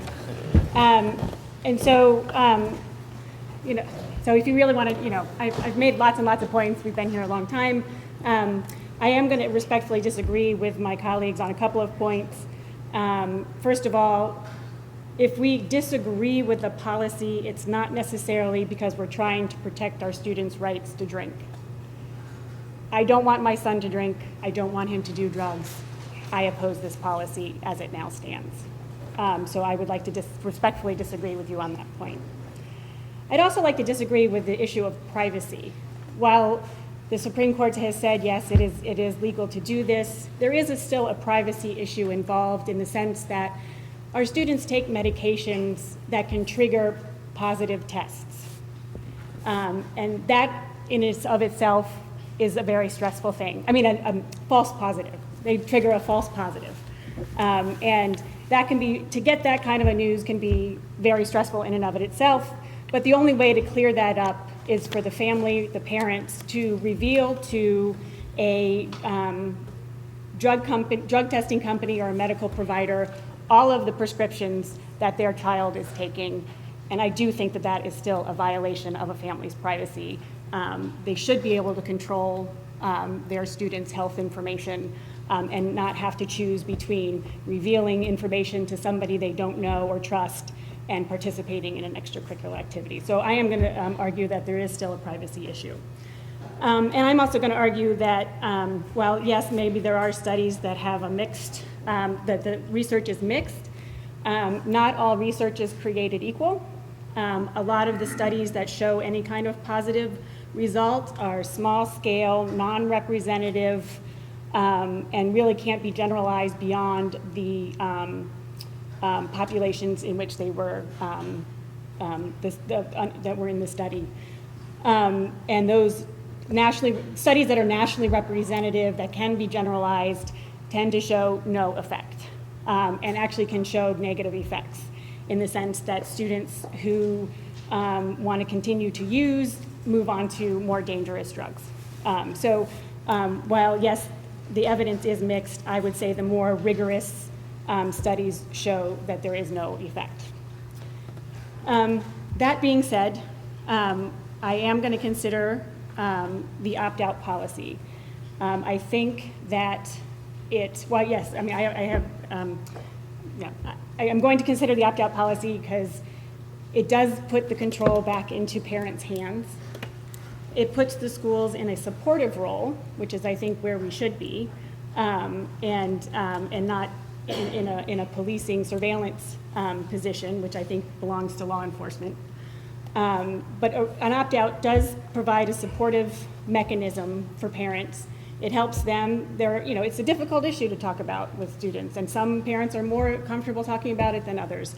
And so if we can provide a service, which I think if we have an opt-out policy, this is what it will be. It will be a service that we are providing to parents to help their students. And those parents who think that this would be a beneficial thing for their student can remain in the program. And for those of us who think that it's not a good thing, we can opt our students out. And so, and one of the other reasons I'm considering this is I've had, much to my own son's, chagrin and dismay, we have talked about this at home for 2 years now. And the only thing that has given him pause was when I said, but some students would like to have this because they can say no. It will help them to say no. And that is the only thing that has made him go, well, So, from his perspective, that gave me a little bit of pause. And so while I think our education program gets into place and helps our students to learn to say no on their own, I would much prefer, because a little bit of the problem is that while, we give you this crutch now, what crutch are you going to have when you leave our doors? And so that does worry me a little bit, but I'm hoping that the education program that we are instituting will help you to build the capacity to say no in the face of your peers. I hope we build your capacity to say, I want to be a really good athlete, so I'm just going to say no. But I can understand that maybe some help is needed along the way. So I will end it there, but I would consider a policy if there was an opt-out option. And that's where I stand. Can I say something? Sure. Okay. typically I let the board talk, but I do want to take the opportunity with an audience to talk a little bit about the cultural implications and the opportunity to do some things that are proactive and beneficial structurally within the school day that you talked about to reduce stress. And Mrs. Cooper held a forum a couple of weeks ago with many people from the community, with students talking a little bit about some of the things that are stressors to them.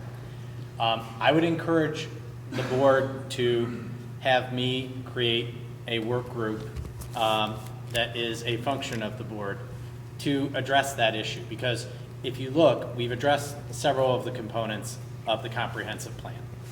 But I think the most elusive might be the cultural and the shift and the stressors that are occurring for our students. Some of them we can mitigate, some of them we cannot. And you have to work on the coping strategies and arm them with the ability to overcome difficult situations.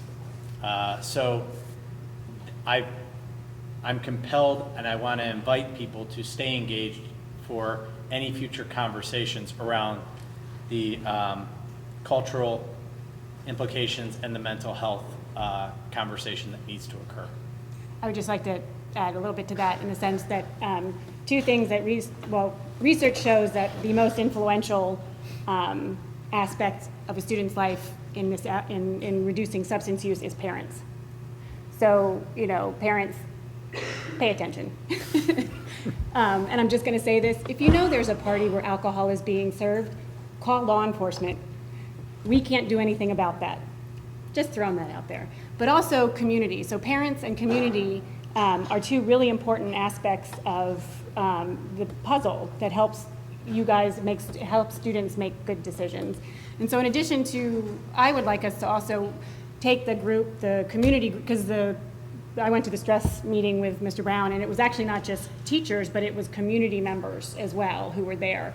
And I would like that group to continue to meet to not just talk about what we can do at school, but what can the rest of the community do just to support this issue. So I think that's an important next step as well, just to build on what you were saying. That's great. So, if you would like my opinion on opt-out, I'm giving it one way or another. Then we would like it. Yeah, we'd like it. So I think opt-out on the extracurricular activity, because of the protective factors that are associated with opt-out, makes sense. From a parking permit perspective, I think it makes less sense. And honestly, if we're creating an opt-out in that, I would rather just prioritize the extracurricular process and delay any implementation of the parking permit. Because I just don't think it will have the intended impact if there's an opt-out provision. That's my 2 cents. I think it's all important, but I understand that we might need to make incremental steps and look at data around those issues. So that's up to the board to decide, but I just wanted to share my perspective. I told you when you hired me 7 years ago that you might regret it, but I also told you I wouldn't sit on the fence. I would give you my opinion. You have my opinion. Thank you. any thoughts on about the parking policy? So we have two separate issues, right? I mean, at least on our agenda, we're talking about the extracurricular policy now and the parking policy to follow. As I stated, I am open to an opt-out provision on the extracurriculars. I am not enthusiastic about that with respect to the parking, but I would prefer, I suppose, then in that case to defer any decision on the parking tonight, and as you suggested, Mr. Brown, do something more incremental and address the extracurricular. That's my personal preference, but I'll whatever we do, I will vote. Thank you. But the issue of the opt-out on the parking came up late and we haven't really had an opportunity, I think, to consider and discuss it in the same way that we have with respect to extracurriculars. So I would suggest there are two separate issues on the agenda. We first deal with the extracurricular, and then we can decide one way or the other what to do with parking. Thank you.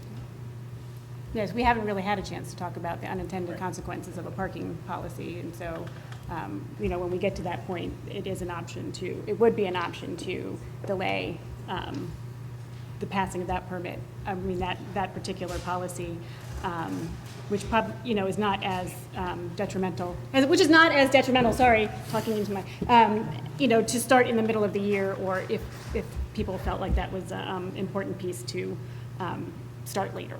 So, but we can further address that when we get to that part of the agenda. You have, Which takes us to that part. unless anybody else had any other comments that they wanted to make before we move on. We can talk about it when we get to it. Okay. Yep. All right, so moving on to the action agenda. Okay. 10.01 is the approval of the substance use prevention policy extracurricular. So moved. I will second that, and then we talk about whether we want to amend. Right. Discussion. So I will second the policy. I'd like to make a motion to include the language around opt-out as a component of the extracurricular policy. Second? I'll second it. Yeah. I'll second. Second, Andrew. The process is you'll discuss Okay. the opt-out provision first, and Right. vote on that first, And then on and the, then the policy as the amended. policy second. Right.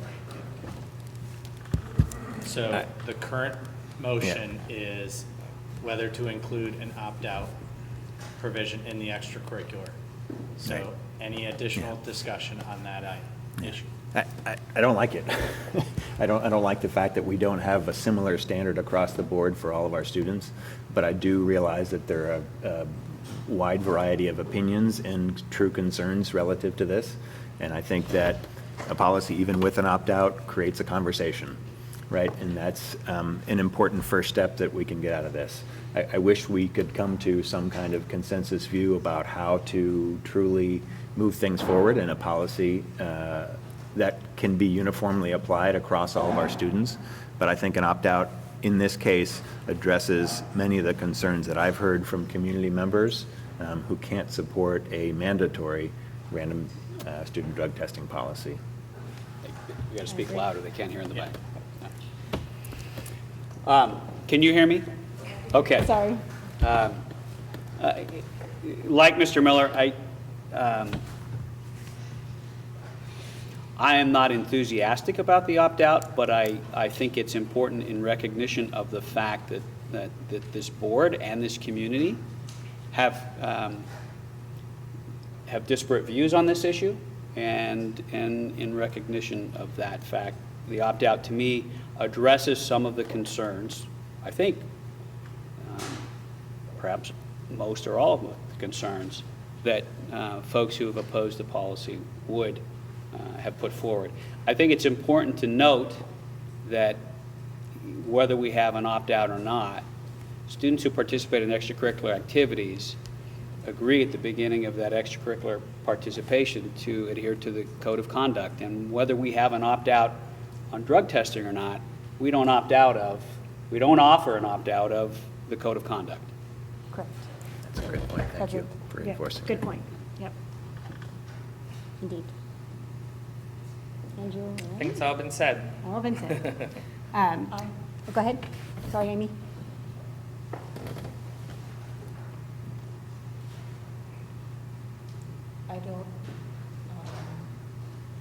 I'm not comfortable with extracurricular participants who don't opt out.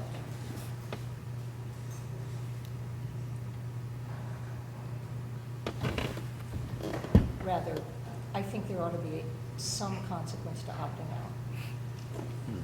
Not loss of participation in the extracurricular, but perhaps loss of ability to have a leadership role or something. I just think it is not equitable to expect the students who don't opt out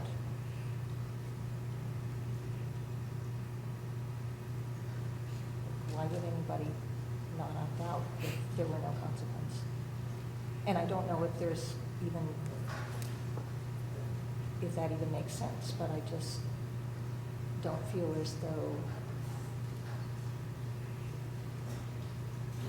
I mean, the point of the trying to set up a new policy is that the code of conduct was unenforceable.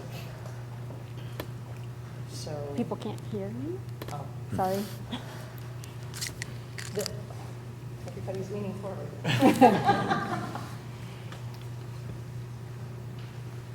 I am just concerned about the implications of expecting those who play by the rules and don't opt out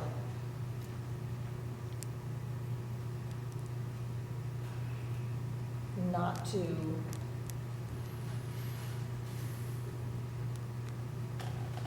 for there not to be some level of consequence for opting out. And I'm not saying not ability to participate. I don't even know what it would look like. I just don't think it's fair.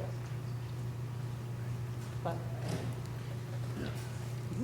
Just one complication to that is the opt-out will not be known to the general public, meaning coaches or the administration. So from the standpoint of trying to do something like that, that might be problematic, but. It's the parent who makes the opt-out decision. Yes. Right? Not the student. Yeah. Correct. it's the parent who communicates it. Yes. Right. May or may not be the parent who makes it. True. True. Yeah, I've struggled with that same thing, Amy, and not having a uniform standard to some extent. And I wish that we could have an opt-in policy that everyone opted into, right? That would be a great solution in my mind, but I don't think that's going to happen, right? And I don't know what kind of degradation of the results that we're hoping for are going to happen because of this opt-out policy.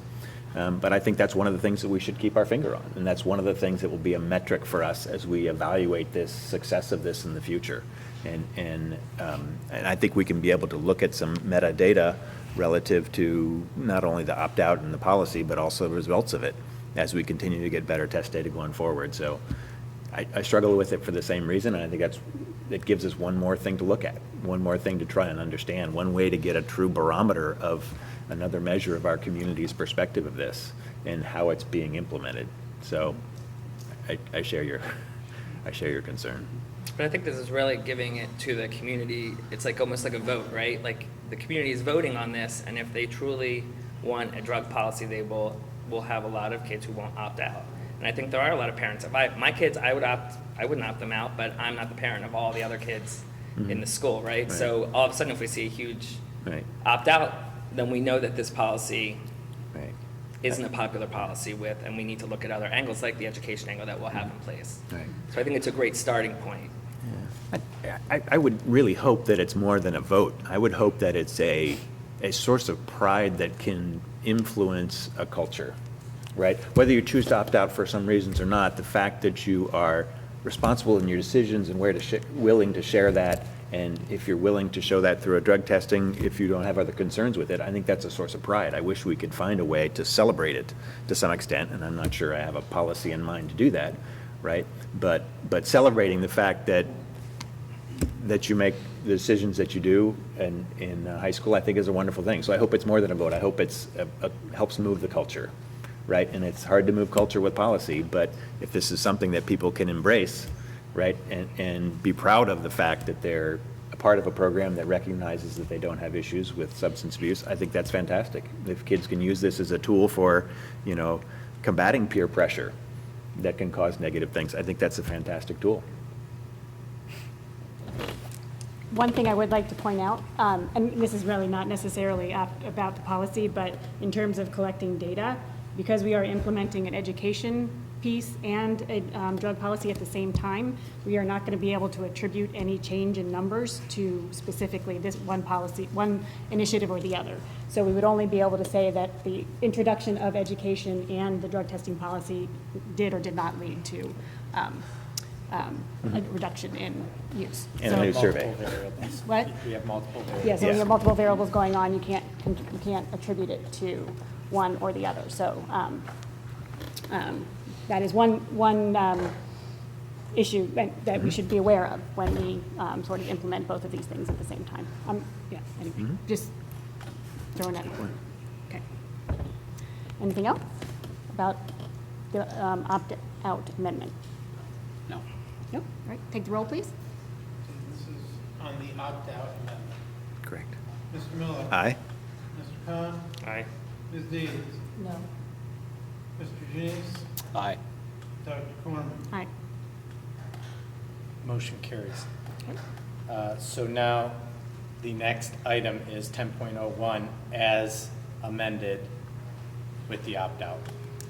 And we already have a motion and a first. And we vote. have a motion and a second. Okay. Any And additional Can you, comments about? who did the motion and who seconded? Amy? Yeah. I did. Thank you. Any additional discussion about the policy as it now stands, the amended policy as it now stands? No. No? Okay, take the roll, please. Ms. Dees? No. Mr. Janice? Aye. Mr. Miller? Aye. Mr. Khan? Aye. Dr. Corman? Aye. Motion carries. Okay, so, Wait, Wait. with 10.02, we basically have two choices here. If the decision, if we don't want to consider the policy today, we can do a motion to remove it from the agenda, and it will just be removed from the agenda. Alternately, it can be proposed as it is with a second motion to table it and a discussion on tabling it. And if that passes, then the first motion goes away. So there's either choice. or you Or- could, Or you can. If there's no motion made for the agenda item though as well. Or it I would would- just fail. it would Yeah. fail. Or you Or can, you could continue on as it is on the agenda. right, you can continue it on, or you can also amend in the same fashion you just amended. So you have about 4 choices. I would start with the motion to remove it from the, I would like to entertain a motion to remove it from the agenda. I'll second that.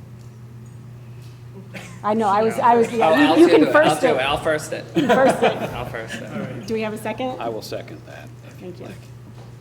Any, I think we need to remove it because it's contrary to what we just agreed on in saying that people can opt out, but now they're mandatory if they come to school driving. So there needs to be a thought process laid out in the future about that. I agree. My view is that it's okay that it's different than the extracurricular policy for reasons that we don't need to get into tonight, but that I'd like to discuss at some point. So, but because this has come up a little bit late, I think I would like to spend some more time considering it and have us bring it back for discussion at another point. So I certainly support not taking action on it tonight. I would not be enthusiastic about a motion to amend it with an opt-out tonight, but I want to make sure that we discuss it, bring it back at another time to discuss it. Okay. The only other thing that I want to make crystal clear is because one of the funding mechanisms for the extracurricular assessment or testing is going to be a fee for parking permit. There's been a fee in the past. We do plan on, that will be something that you will vote on in June to apply that fee for that parking permit. But So that's not in the policy Yeah, itself. it's not in the that we're talking policy about itself. It's a separate item that you'll vote on in June, but it's a way to cover any cost associated with the assessments that are going to take place. I'll say that from Well, my conversations with students, that fee is one of the biggest stopping points. I've heard more pushback on a significant fee, so I hope that in the administration of it, we can keep that reasonable. And I think, from my perspective as a board member, I'm willing to support this to some extent financially and have parking fees potentially support another part of it as well, so it's not too burdensome on the budget. And as relative to this, motion to take this from the agenda, this issue has occupied more of my time than anything else as a school board member, by far. Mm-hmm. All of the research, all of the reports, all of the community messages and things like that have been extremely time-consuming, but I'm willing to do it, right? And I think if we haven't fully thought through all the implications of the parking policy, and we can delay and, as much as I hate to say it, continue the conversation, right? The conversation is what makes a difference, right? The fact that, we're engaging with things, the fact that we've got the opinions of students and community members, the fact that we're having a community conversation on this is a very healthy thing. So I think maybe we haven't thought about it as fully in respect to parking. I'm initially in support of doing something, but maybe that's not the reason that we need to vote right now. Yeah, I agree. Any other comments? All right, take the roll to remove the item from the agenda. Mr. Cohen. Aye. Mr. Janice. Aye. Ms. Miller. Aye. Ms. Deeds. Aye. Dr. Foreman. Aye. Thank you. Motion carries. Okay, now something not about substance use, okay? But something that's very exciting that will happen. Hey! Thank you. Hey. Come on, people. High school students, you might want to hear this. We're getting Chromebooks for everybody. Thank you. Thank you very much. It won't be long. I did not anticipate that. Color you naive.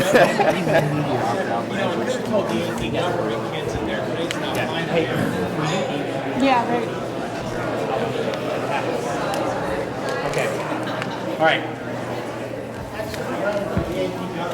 Yeah. Yep.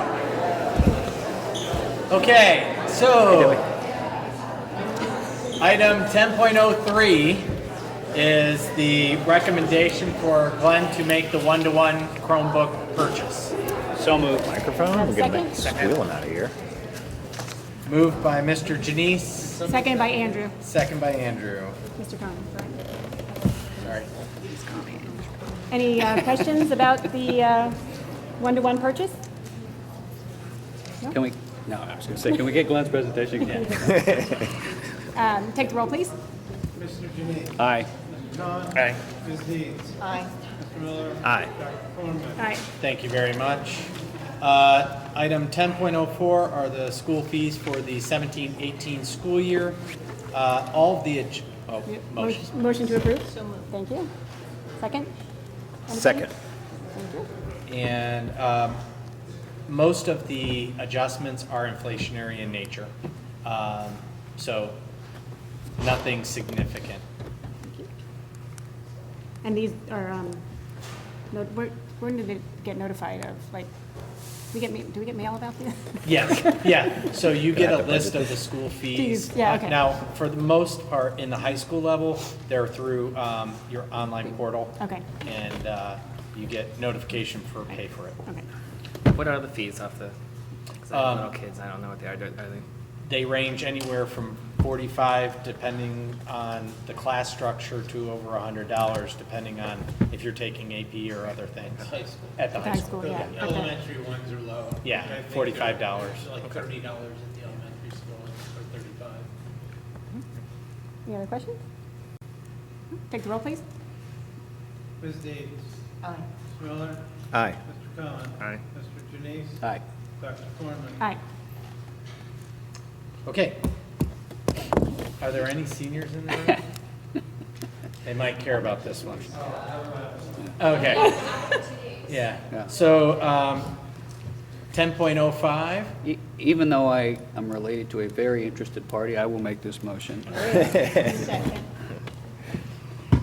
This motion is to approve the 2016-17 graduates, for those With- who don't have a piece of paper in front of them. With one exception? No. Round of applause for our seniors. Yes. Thank you. Yeah. Well done. many of you were here, but I think you deserve, so it's on tape, so you can tell everybody we clapped for that. So any, Or else you can't keep words? them around forever. Yeah. As much as you might like to. It's, we're, like all parents of kids who are graduating, we're thrilled. Proud, thrilled. Not that they're leaving, well, okay. No, but just happy because you've worked so hard to get here. Yeah. And it's just a neat celebration. Indeed. And just a reminder that all of you are invited to attend the commencement ceremony When at is that? Denison on Sunday at 2 o'clock. Please be there by 1 for sure. Okay? And I'm told we're having parking places roped off for us, so when I find out where those are, I will let you know. Yeah. I have too, but Kathy Franks told me to tell everybody that there will be parking for us, so, sorry. I'll let you know where it is. Is it COTC? Sorry. a little out of Take hand. the roll, please, Mike. Ms. Deeds? Aye. Ms. Deeds? Aye. Mr. Khan? Aye. Mr. Miller? Aye. Dr. Cornman? Aye. Okay, 10.06 are the student handbooks for the 17-18 school year. This will be, I believe we'll have a second approval for at least the high school handbook because of the policy changes that have occurred. Those are currently embedded. So moved? No, I already said. Oh, Oh, sorry. You got a second? Not Nope. yet? Second. Any questions? No? Take the roll, please. Ms. Deeds? Aye. Mr. Miller? Aye. Mr. Janese? Aye. Mr. Khan? Aye. Dr. Cornman? Aye. Item 10.07 is the gifted handbook for the 17-18 school year. So moved? Thank you. So there have been several changes in the gifted operating standards that have been incorporated into our gifted handbook, and Mr. Bernath is working with Mrs. Banks and now our new coordinator, and her name is? Yes, to make additional changes and work with our staff on professional development. Are those kind of primarily state-driven They're all type state-driven. things? There've been a lot of dynamics there, so, Yes. okay. Any other questions? Okay, take the roll, please. Mr. Miller? Aye. Ms. Deeds? Aye. Mr. Janese? Aye. Mr. Khan? Aye. Dr. Cornman? Aye. Item 10.08 is approval of the Alliance for High Quality Education dues. Second? As you know, I serve on the executive committee for the Alliance for High Quality Education. It is an advocacy group that has helped support many of the initiatives that we have put forth at the General Assembly and at ODE. I can say a direct result of their advocacy are the changes that are occurring to OTES. So now it's probably going to be a little bit of a time before it's implemented, but I think it's been very beneficial. Sorry, any other questions? Take the roll, please. Ms. Deeds? Aye. Losing Mr. it. Miller? Aye. Mr. Khan? Aye. Mr. Janese? Aye. Dr. Cornman? Aye. Thank you. Next, that takes us to our consent agenda. Can I have a motion for 11.01A through C11? As with the addendum, The yeah. addendum, which really should be C12, C12. not 11. So moved. Oh, I'll Tom, second. Thank you. Beat you to the second, Russ. Russ and then Thomas. Okay, I'd like to highlight a couple of things. Obviously, we have several donations, recognizing that the Granville Education Foundation is supporting the grant recipients that Mr. Miller mentioned at the last meeting. We have all the certified, classified, and administrative contracts that are being approved in this consent agenda, as well as extended school year contracts. And I would like to recognize Alice, our bus driver, who is retiring. Alice has been with us for, I believe, close to 20 years. So I recommend that with the appreciation of service and some regret. for one $10 donation from Molly Roth, who is your mother. Oh, okay, yeah. Thank you.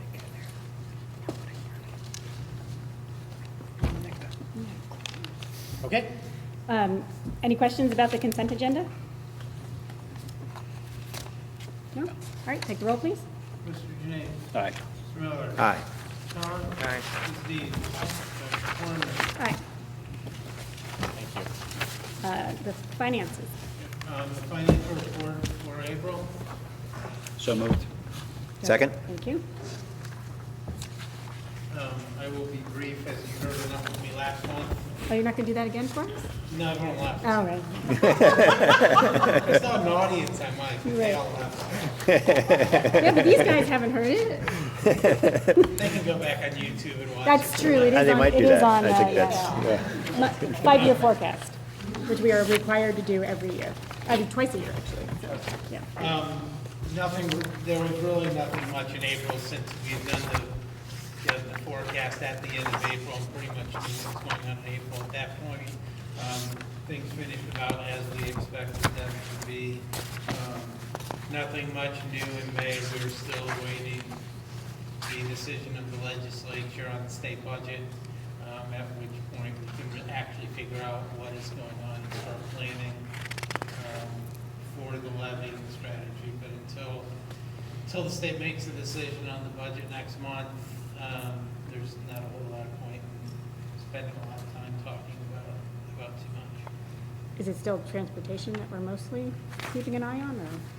You know, the Senate is now has been grumbling about just holding every school district to the same level as this year on a combination of state aid and tangible property tax reimbursements.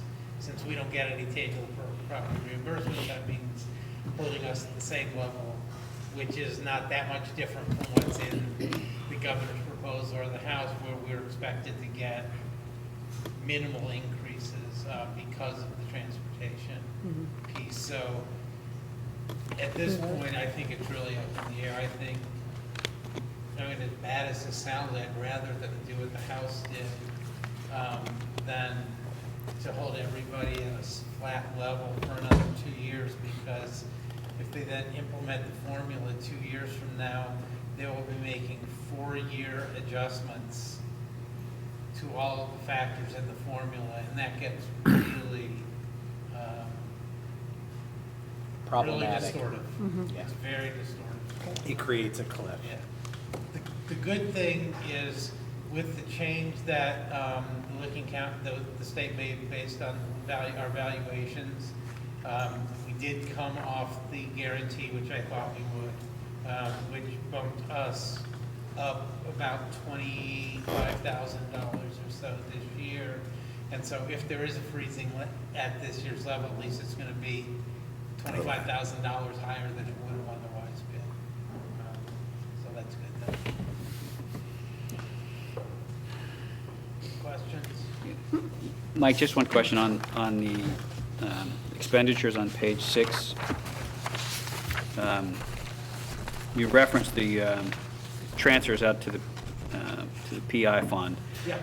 But without that, we're up just over 5.5% from last year. Correct. Is there something in particular there, or is it more of the same that we've discussed in the past? It's the same two things that we've discussed. It's the payment, the big chunk of the money for the one-to-one that we just approved earlier in the agenda, and then to deal with the additional costs that got incurred trying to deal with the water under the tennis courts. So no, there is no additional expenditure beyond what we already knew about, but that's sufficient level that it's making a couple of percentage point difference in our overall spending. Is the increased membership on our insurance plan, is that part of that as well? No. Oh, okay. This is strictly the other, the other uses. Okay. The transfers out.